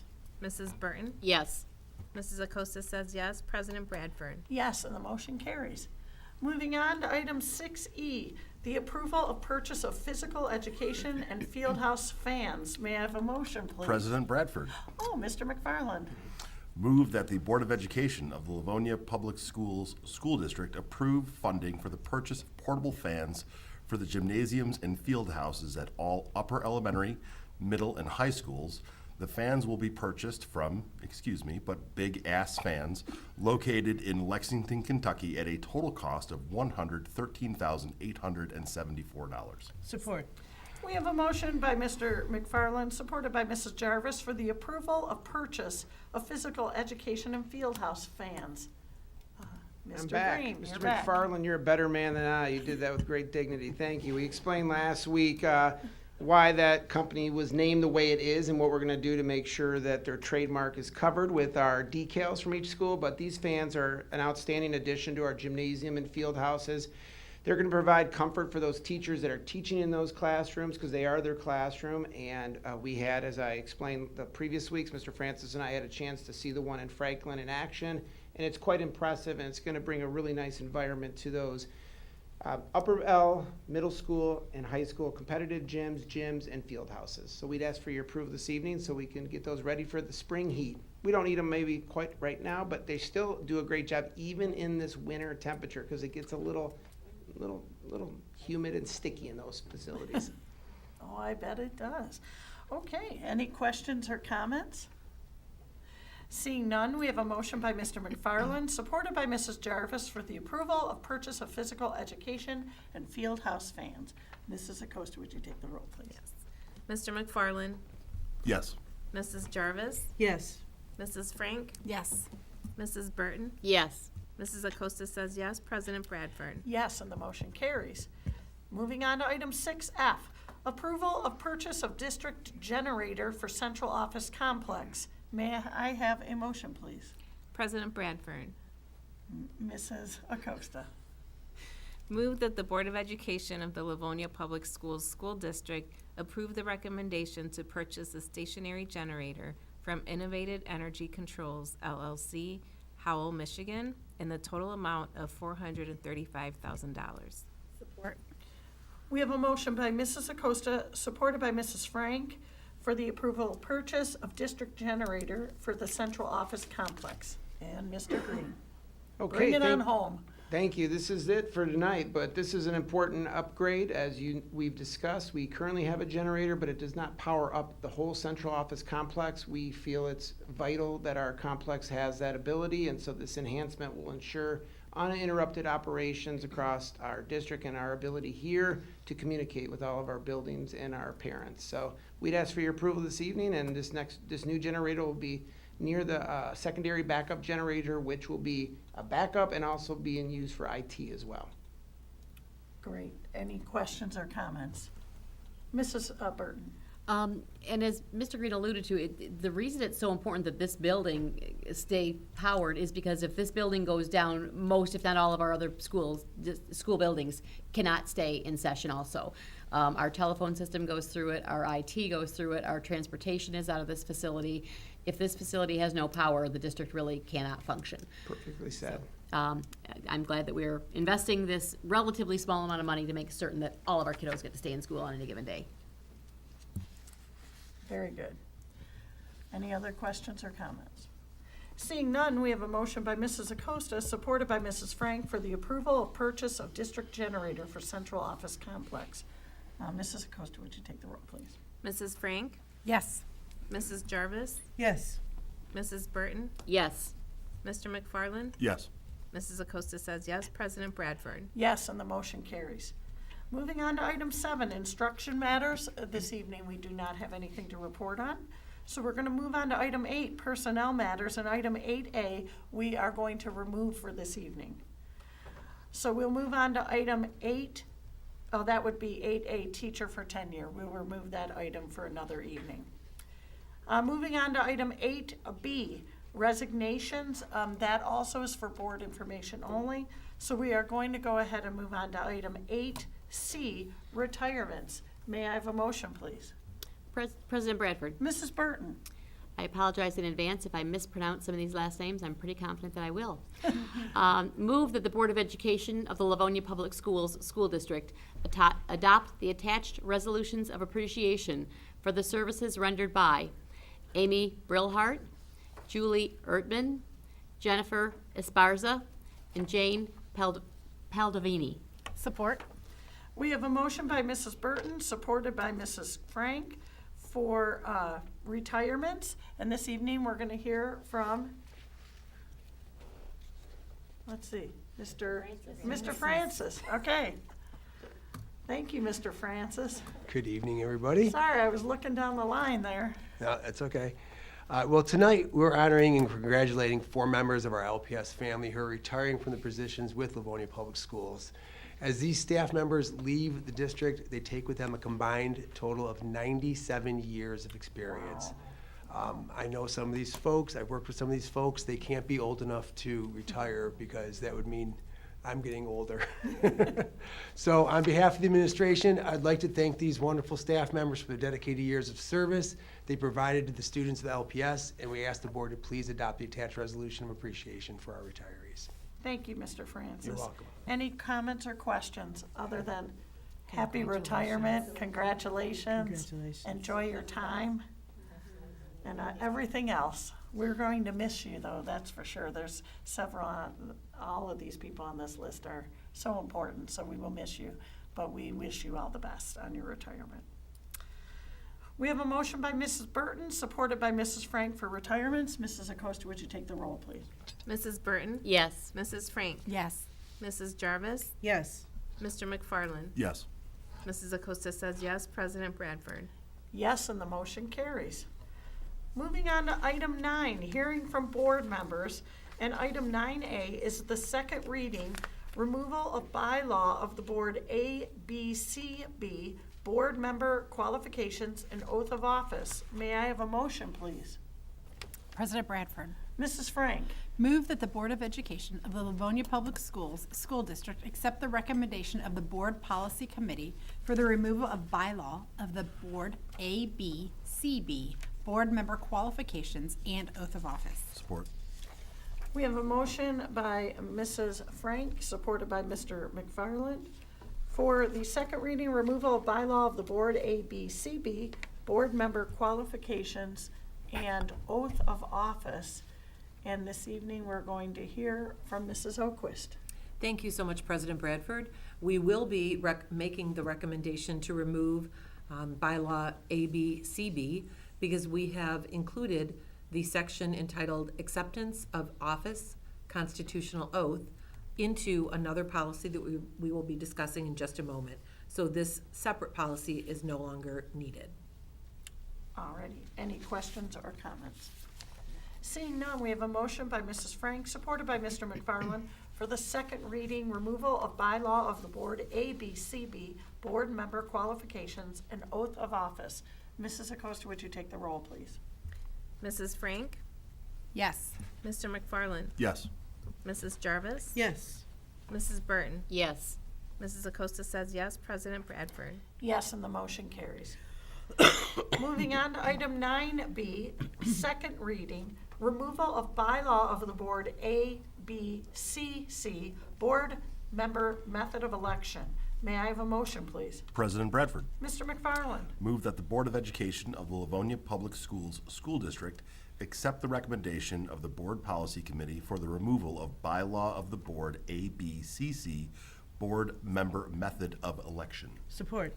We have a motion by Mr. McFarland, supported by Mrs. Jarvis, for the second reading, removal of bylaw of the board ABCC, board member method of election. And again, we'll hear from Mrs. Oquist. Thank you so much, President Bradford. As we did our first reading, when we shared it, our first reading on October 20th at our board meeting, we are recommending removal of this policy as well. The contents of the policy has been incorporated into bylaw of the board ABCA, which we will be covering in a moment. So this separate policy is no longer needed. Thank you. Any questions or comments? Seeing none, we have a motion by Mr. McFarland, supported by Mrs. Jarvis, for the second reading, removal of bylaw of the board ABCC, board member method of election. Mrs. Acosta, would you take the roll? Mr. McFarland? Yes. Mrs. Jarvis? Yes. Mrs. Frank? Yes. Mrs. Burton? Yes. Mrs. Acosta says yes. President Bradford? Yes, and the motion carries. Moving on to item 9C, second reading, removal of bylaw of the board ABCD, board member method of election. May I have a motion, please? President Bradford? Mrs. Acosta. Move that the Board of Education of the Livonia Public Schools School District accept the recommendation of the Board Policy Committee for the removal of bylaw of the board A, B, C, D, board member method of election. Support. We have a motion by Mrs. Acosta, supported by Mrs. Jarvis, for the second reading, removal of bylaw of the board A, B, C, D, board member method of election. Mrs. O'Quist. Well, stop me if you've heard this one I feel like before. we're doing a lot of removal We here. we are also recommending removal of board policy ABCD, which is unfortunate because we can no longer say that again. But we are incorporating its contents also into bylaw of the board ABCA. We discussed this at our study session, our committee of the whole, and did the first reading at the October 20th meeting, and there are no further changes recommended. All right, any questions or comments?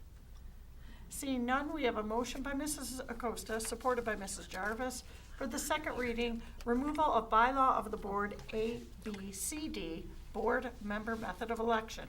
Mrs. Acosta, would you take the roll, please? Mrs. Jarvis, Yes. Mr. McFarland, Yes. Mrs. Burton, Yes. Mrs. Frank, Yes. Mrs. Acosta says yes. President Bradford. Yes, and the motion carries. All right, moving on to item 9D, second reading, bylaw of the board AA, district legal name. May I have a motion, please? President Bradford. Mrs. Jarvis. Move that the Board of Education of the Livonia Public Schools School District accept the recommendation of the Board Policy Committee and adopt board policy language per the attached document for Board Bylaw AA, district legal name. Support? We have a motion by Mrs. Jarvis, supported by Mrs. Burton, for the second reading bylaw of the board AA, district legal name. And Mrs. O'Quist. Thank you, and good news to all, we are retaining the name of Livonia Public Schools School District. And so we simply removed one word in that bylaw, and we've made no other changes since the first reading. Thank goodness. Okay, do we have any questions or comments? Seeing none, we have a motion by Mrs. Jarvis, supported by Mrs. Burton, for the second reading bylaw of the board AA, district legal name. Mrs. Acosta, would you take the roll, please? Mrs. Jarvis, Yes. Mrs. Burton, Yes. Mr. McFarland, Yes. Mrs. Frank, Yes. Mrs. Acosta says yes. President Bradford. Yes, and the motion carries. Moving on to item 9E, second reading, bylaw of the board ABB, board powers and duties. May I have a motion, please? President Bradford. Mrs. Burton. Move that the Board of Education of the Livonia Public Schools School District accept the recommendation of the Board Policy Committee and adopt board policy language per the attached document for Board Bylaw ABB, Board Powers and Duties. Support? We have a motion by Mrs. Burton, supported by Mrs. Frank, for the second reading of bylaw of the board ABB, board powers and duties. Mrs. O'Quist. Thank you, President Bradford. We did make a number of changes. Mrs. Trustee Burton and I worked on this for quite some time and brought it to our team at our study session and then our committee of the whole. And this one really talks about the board powers and duties. And so we believe that this list, although not all-encompassing, really does capture the most significant and essential duties of the board. And so this has been updated, and we would recommend your approval. No changes since the October 20th board meeting. All right, great. Mrs. Burton. I do have one suggestion. I don't remember if we talked about this in a meeting or not, a study session or not. For number 6, if you can pull up that policy. For number 6, when we're talking about determining school facility needs, I believe that should be in conjunction with the superintendent. I'm not sure if we actually did discuss it at a study session and it just didn't get carried over, or if it was just a thought and it never did make it all the way to a meeting. But I suggest that we add in conjunction with the superintendent following facility needs. So that number 6 would then read, the board is responsible for determining school facility needs in conjunction with the superintendent. and then it will go on to read as it is, for communicating those needs to the community, et cetera, et cetera. Because the board in and of itself does not determine our school facility needs. We definitely work with our superintendent for that. Yes, I think that's wise. Is there anybody that has a comment? Liz? I agree with what Trustee Burton is saying.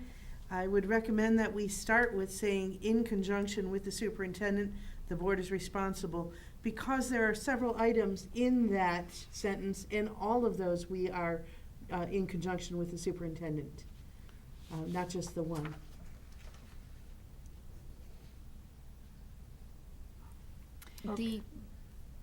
Mrs. Burton? I understand exactly where you're coming from, Mrs. Jarvis, and I don't totally disagree with you on it. However, the couple of the things in there, such as leasing and selling sites, purchasing sites, those are by law exclusively the responsibility of the Board of Education. So I kind of have mixed feelings. I understand exactly what you mean. We don't just get in a huddle of 7. This is definitely a group of 8 or more that makes these decisions. But I do have concern about putting that over everything. And I'm not even sure which way we should go on that. Okay. Anybody else have some thoughts? Mrs. Frank, your mic. Thank you.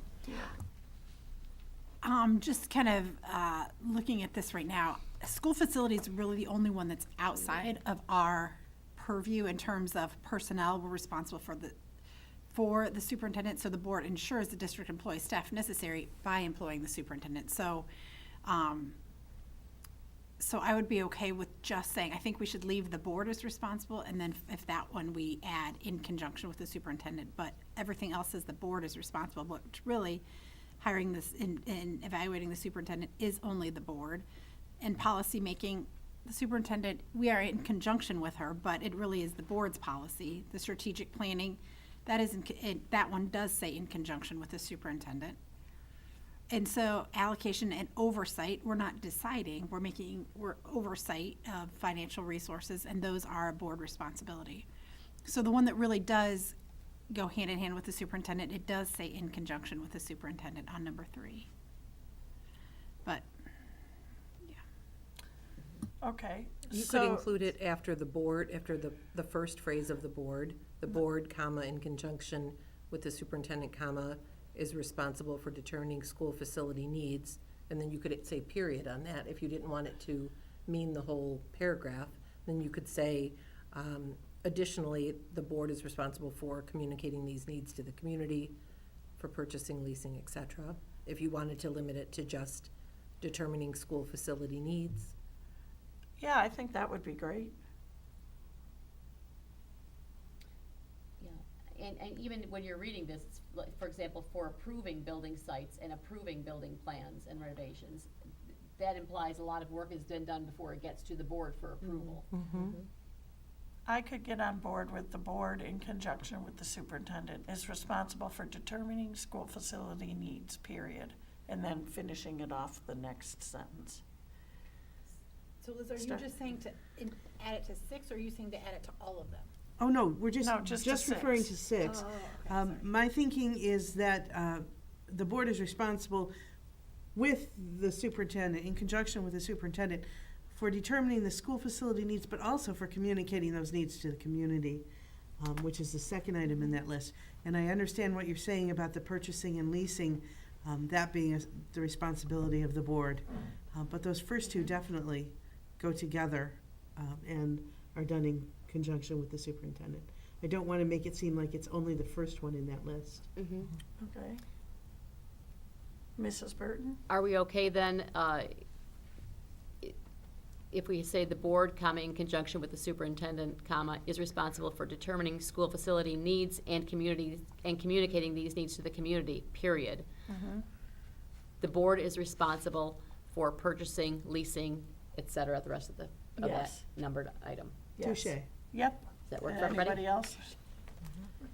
Okay. So, I think for the record, I probably need to read it out loud. Okay. So number 6 would be changed to read, school facilities. The board, comma, in conjunction with the superintendent, comma, is responsible for determining school facility needs and for communicating these needs to the community, period. The board is responsible for purchasing, leasing, or selling sites, for approving building sites, and approving building plans and renovations that will support and enhance the educational and extracurricular programs. Yes. Okay. Okay. Any other questions or comments regarding that policy? We'll make those changes, and we're going to go ahead and vote for that right now. So we have a motion by Mrs. Burton, supported by Mrs. Frank, for the second reading bylaw of the board ABB, Board Powers and Duties. Mrs. Acosta, would you take the roll? Mrs. Burton, Yes. Mrs. Frank, Yes. Mrs. Jarvis, Yes. Mr. McFarland. Yes. Mrs. Acosta says yes. President Bradford. Yes, and the motion carries. Moving on to item 9F, second reading bylaw of the board ABCA, board member qualifications and method of election. May I have a motion, please? President Bradford. Mrs. Frank.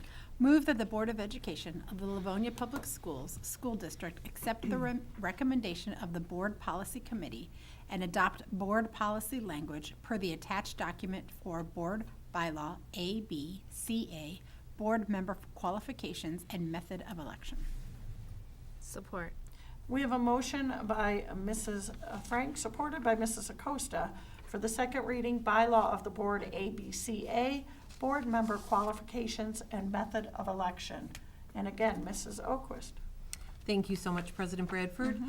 There are no changes to policy or to bylaw of the board ABCA from those we discussed at our prior meetings at the study session, the committee of the whole, and the first reading on October 20th. Very good. Any questions or comments from the board? Mrs. Burton. This one I know we did talk about, but it still is in here right now. The very last paragraph, which discusses the buildings and facilities of the school district being made available to the city of Livonia and city of Westland in order to conduct elections, that really doesn't have anything to do, I mean, something to do, that is not exclusively used for school board elections. That's used for all elections in the city. And therefore, I suggest that we just take that last paragraph exactly as it is written and incorporate it into section L, which is, or section L of our policy book, and I made a copy of this quickly if you want to pass it down. Section L is interorganizational relations, and it deals with how we cooperate with our local government, collection of taxes, et cetera. There is a logical place for it right in section L, and I do suggest that we title it Elections in School Buildings. We can discuss that or not. And maybe we can table that discussion, pull that paragraph out, and then put it on for another study session to add to that section L, D, A, C. When we could add a new one in, if that's agreeable. Or we can pass this as it stands tonight, so it still stays as part of our policy, and starting at the next study session, discuss taking that last paragraph out and moving it into its own policy. Oh, okay, so you would like to table this actual bylaw, the entire bylaw? No, I mean, no, go ahead and vote on this. I certainly don't want to, we did a lot of work on getting this. Okay. We can either take that last paragraph out right now, knowing we're going to put it in, or if we wanted to make certain that it just stays in the whole time, vote on this policy as it is written today. Okay. And then starting at our next study session next week. Removal, do a removal? We'll just handle taking that last paragraph out and making it its own standalone policy. If the board is in agreement that you want to move it into its own standalone. My logic is that it's not just dealing with school board elections. It deals with using our buildings for any and all elections. Okay. Any comments? And then Mrs. Acosta? if we're following that, then we would be reapproving the updated version of the policy when it has the removal. Yeah, wouldn't we have to do a removal? We would. We would have to, Consider it again. yep, consider it again. I'm not Okay. saying we shouldn't vote to approve this tonight, because one way or the other, we would have to deal with this again next month. Well, wouldn't it make more sense for us just to table this and then do the removal of it and then clean it up and move it to the other one instead of bringing it forward tonight? Well, that would encompass the other three that we're voting to remove tonight, which I think is, Because they're all in this one. they all got rolled into this one. Yes, you're right. Perhaps we could just delete So that each- last paragraph. Yeah, can we just delete that last paragraph And approve this one. and We approve can do, it like we it can do is? it, we can And- do it that way. We can just take out the last paragraph right now and approve the rest, and knowing we're gonna put that next paragraph in next month, or we can approve it all as it's written, and then still go into the discussion next month of giving that last paragraph its own standalone policy. Okay, I don't, either way, I think I would just remove that last paragraph for right now Okay. and then go ahead and approve this particular bylaw. And then next month, we'll add in the insertion for the next one. I'm okay with that. Is everybody okay with that? Yes. Seeing as such, I'm gonna go ahead and read the paragraph we are removing, since we didn't Okay. take care of that publicly. So the part that we're going to remove and just make it its own standalone, likely as is buildings and facilities of the school district may be made available to the city of Livonia and to the city of Westland at such times as the cities conduct elections. School election precincts may be revised as necessary based on the needs of the district or upon consideration of requests from the city of Livonia or the city of Westland. So again, we are not removing the concept, we are just going to wait until next month and give that its own policy. Okay, my question is, the legal references or anything down at the bottom, does that need to be switched? I don't know, good question. Let's Okay. check that before we get to voting on it next month. Okay, perfect. Okay, is everybody all right with that? Mm-hmm. Okay. Are you okay with that, Mrs.? Oh, yes. I think actually we would probably want to add a little bit to this if we're going to have it be a standalone Okay. with regard to responsibilities of each entity. That's fine. So. Sure, we can work on We can that work at on our that, next study absolutely. I think session. it's a great idea. And I agree, that looks to be a better location for the election than right in this policy. There's another section, section E deals with leasing, and section, I think it's G, deals with something else somewhat related, but L, it seemed to fit Nicely. right in there because it talks about our relationship with our other governmental organizations. Perfect. Okay. All right. Okay, then we will go ahead, if there's no other further questions, we will remove that paragraph, and then we were gonna go ahead and approve what is above all of that in addition for this evening.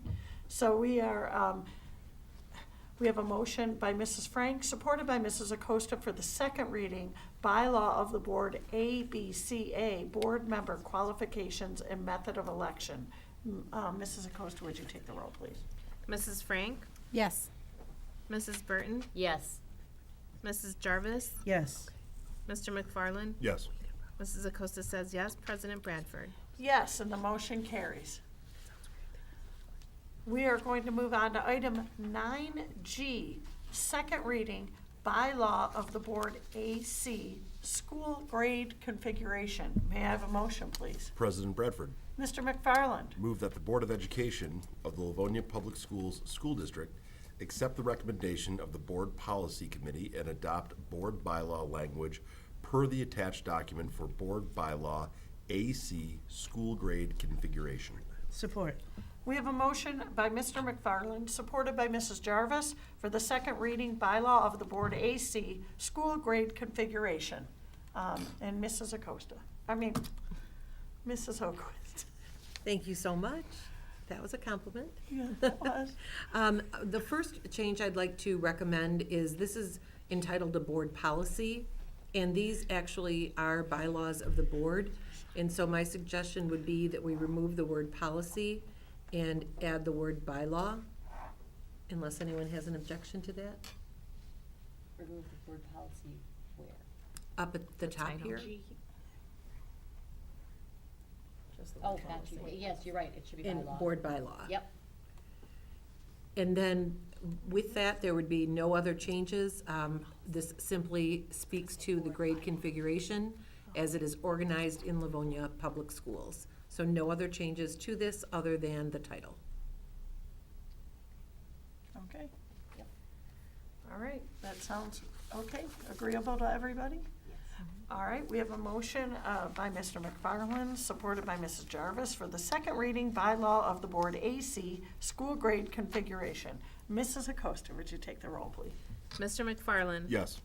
Mrs. Jarvis? Yes. Mrs. Burton? Yes. Mrs. Frank? Yes. Mrs. Acosta says yes. President Bradford? Yes, and the motion carries. We're going to move on to item 9H. Now, these are first readings, so they do not involve voting this evening.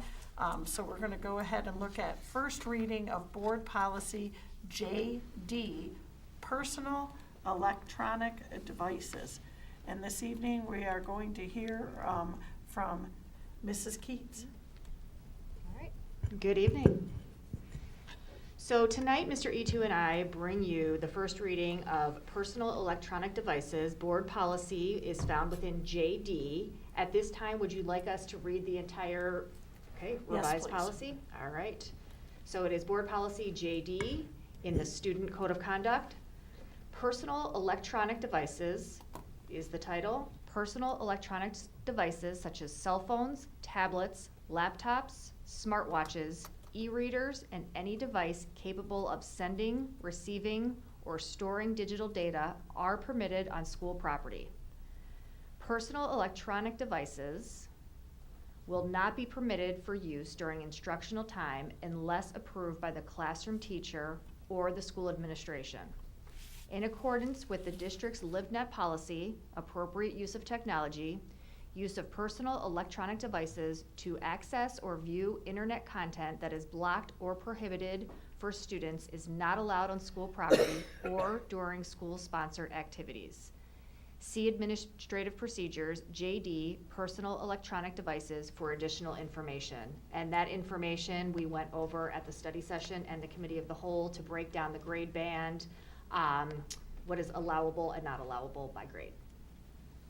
All right. Any questions or comments? Mrs. Burton? Just to make folks aware, because this has been in the news legislatively, we are not doing this as a district because of legislation or suggested legislation. We've had these policies for a very long time. We're just revising them right now. That's correct. All right. Any other questions or comments? I just want to say I appreciate that we have a blanket board policy for personal electronic devices, and the bulk of it's going to be in administrative procedures, which is also viewable for any parent or community member to see the administrative procedure.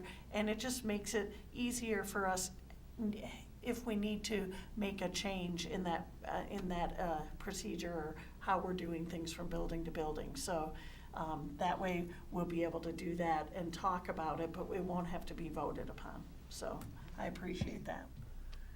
Any other questions or comments? Seeing none, we have a motion. Oh, we don't have a motion, sorry. I take that back. That was the first reading. So that will go on for a second reading at the next regular board meeting in December. So that's how that's going to work. All right. We'll move on to item 9I, the first reading of Board Policy JAB, Non-Discrimination on the Basis of a Disability, Section 504. And this evening, we're going to hear from, I believe, Mrs. Sproul. How are you? I'm great. What a great night with our teachers and our support staff. And another great night to share more board policies with you. Awesome. Yeah. So as you know, the last couple of meetings, we've discussed this change to the language in the non-discrimination on the basis of handicap. We've changed that to non-discrimination on the basis of disability in agreement with Section 504. So the only change that we're making to this policy is to bring our terminology up to date and be reflective of the current policies in place. So you'll see that the change simply is crossing out the word handicap and replacing it with the word disability. Okay, any questions or comments? Okay, that will also be put on for the December regular meeting for a second reading.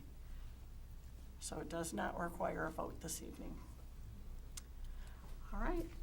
We're going to go ahead and move on to item 9J, which is discussion of the 31AA resolution passed by LPS.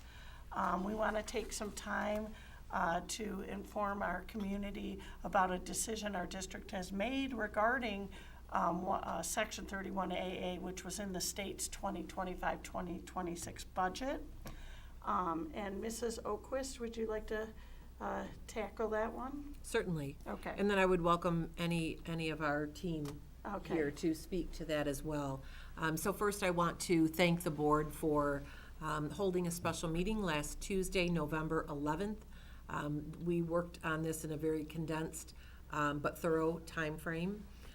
We did hold a public meeting that evening, and we had the opportunity to review Section 31AA funding and the related legislative language.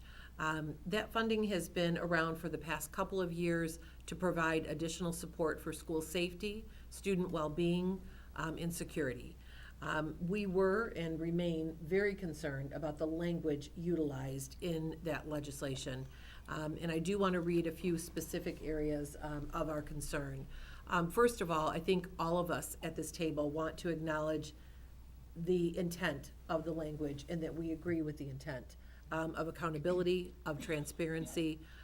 We certainly understand why that's important in the state of Michigan and indeed in our nation. However, we would be the only state in the nation with these specific caveats that are concerning regarding the aftermath of a school tragedy or what they are calling a mass casualty event. And so a little bit about why we're concerned about that. We are very concerned that the language, specifically some of the definitions and requirements, are overly vague and ambiguous at a time when you really need clarity.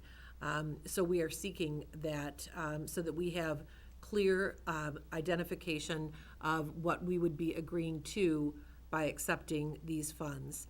The requirements attached to that raise some serious concerns about the rights and the protections of our staff and of our students. It appears to require the waiving of constitutionally protected privileges, including those tied to our legal counsel and confidential student and personnel information. So I'll pause there for a minute because this is really one of the most significant aspects, is the idea of waiving privilege and the idea of losing that confidential aspect as it relates to our students and staff. So we discussed this. We discussed the overall concept of the funding a great deal, talked about it with our legal counsel on many occasions, and have deep concerns for how this could affect our students, our staff, collectively or individually. And so we have decided not to opt in to the 31AA funding at this time. Really, the lack of clarity and the potential implications for the people we serve and work alongside every day is the reason that Livonia Public Schools and myself individually have joined several other Michigan districts and school leaders in filing a lawsuit, really to seek clarification of Section 31AA and also gain an injunction on moving forward with this.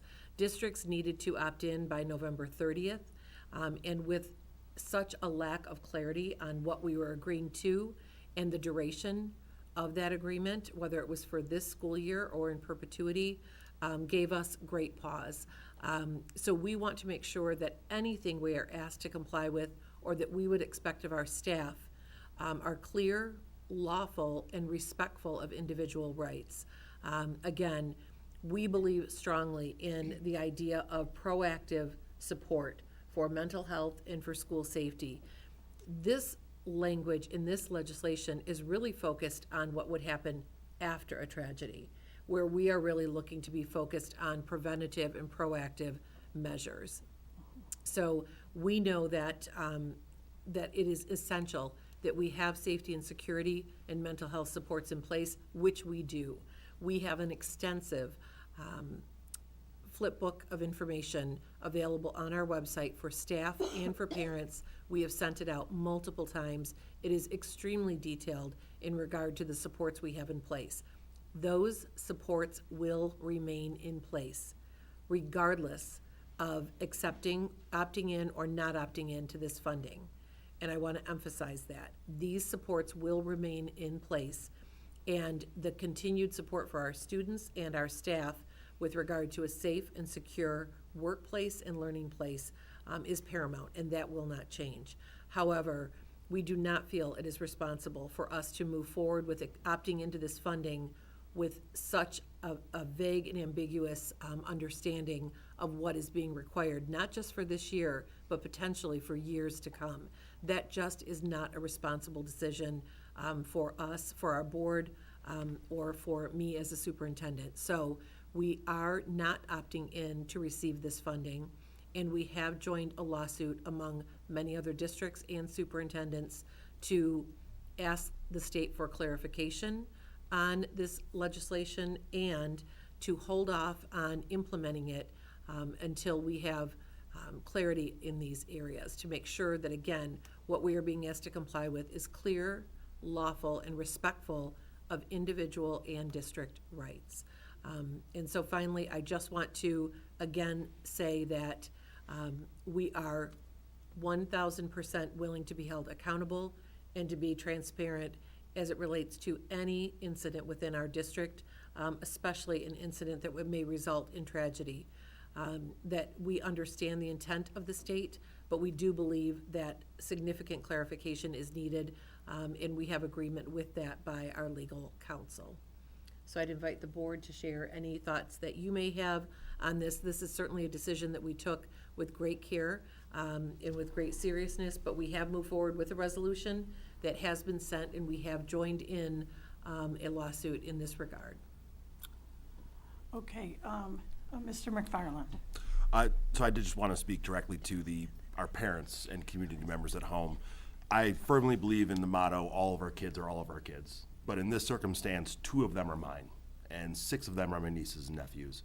If I thought there was any possibility that by opting out we were going to suffer a chink in our armor or a loss of service or security, I would not be on board with doing this. I have the full confidence in what we're doing now and what we're going to continue to do in the future, that we cannot and should not expose our employees and students to this potential risk.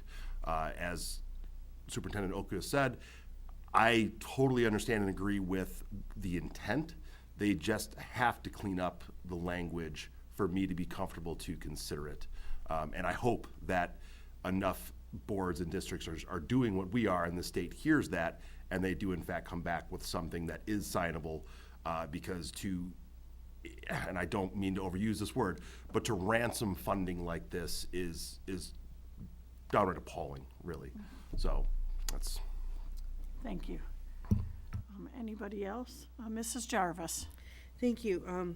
Well spoken to my colleague, Mr. McFarland.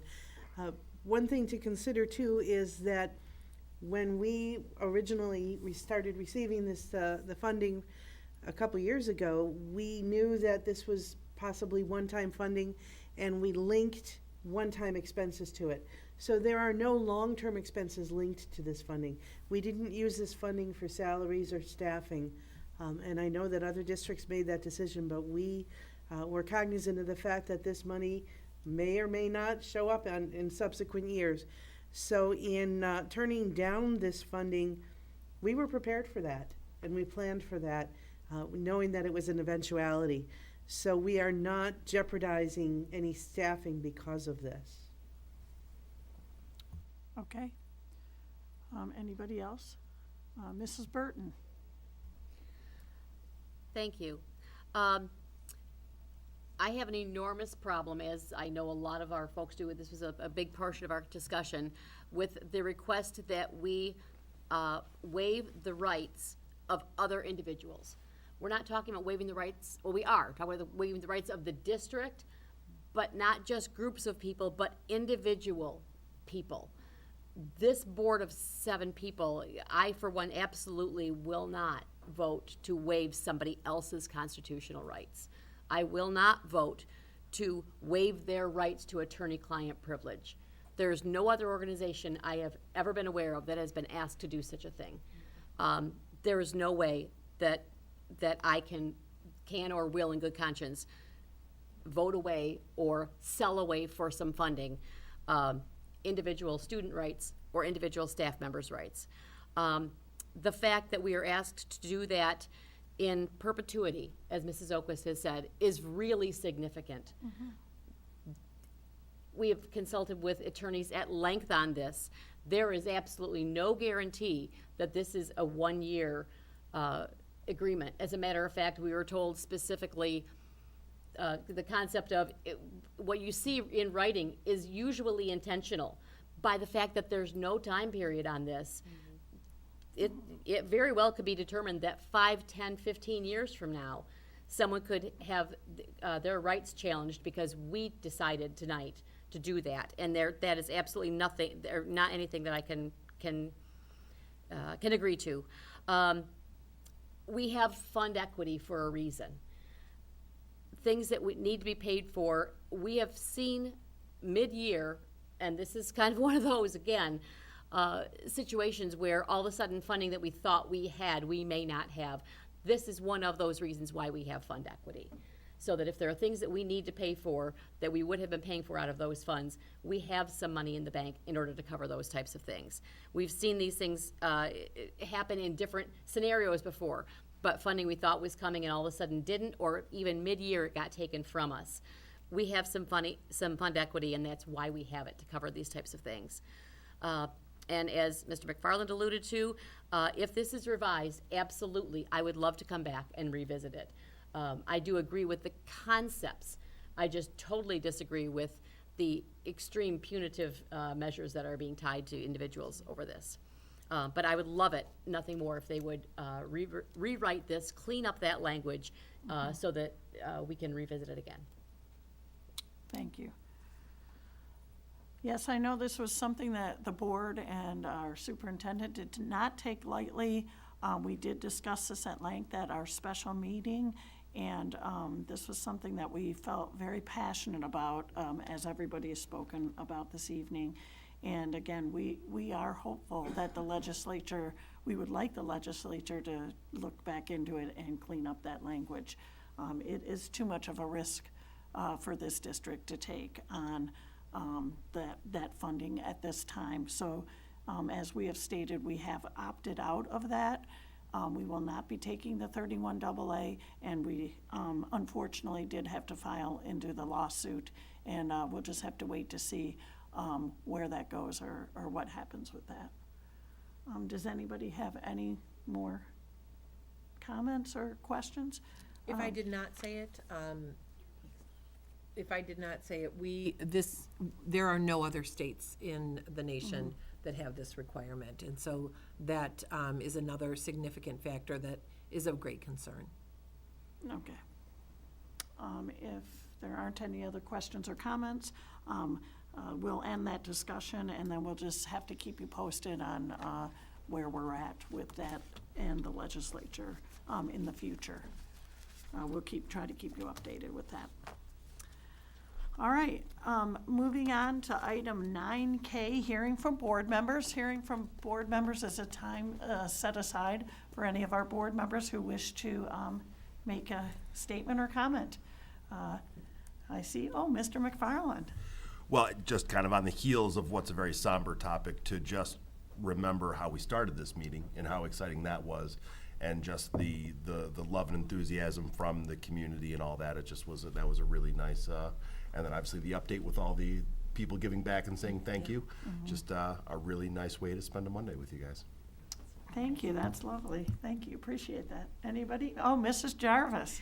I have several items. Firstly, I just wanted to reach out to the community and wish everyone a happy Thanksgiving. I know that before we see you again, that holiday will have passed. I also wanted to commend our FTC team, which is middle school robotics, and I believe it was Holmes. Please correct me if I'm wrong.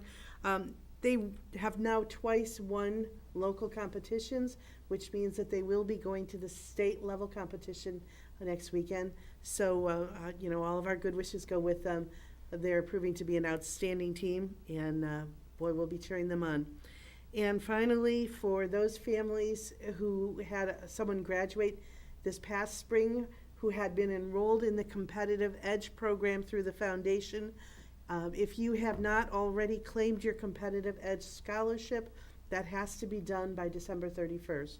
So just a reminder, if you signed up your child in kindergarten and have not yet, I know that was a long time ago, but if you haven't yet made that claim, please act on that. You can go to the website at lpsfoundation.org and go to the Competitive Edge tab for more information.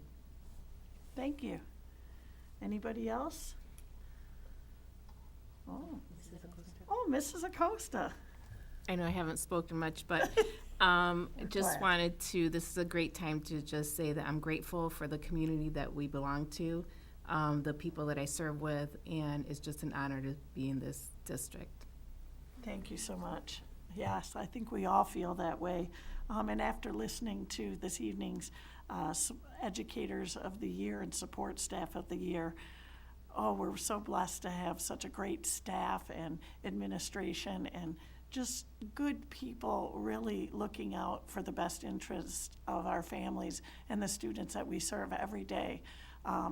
We do this job because we have a passion for kids and for families and education, and we want the best for all our students in the district. So I'm just happy to serve with each of you every day, and it's a great honor. And also, we do want to wish you a happy Thanksgiving, as Mrs. Jarvis said. We hope that you enjoy your upcoming holiday and take some time with your families and really feel the love of your family and the gratitude for things in our world. We just have so much to be thankful for. So with that, we hope that you have a lovely evening, and we'll see you probably at our next December meeting. We hope to see you, and we wish you a good night this evening.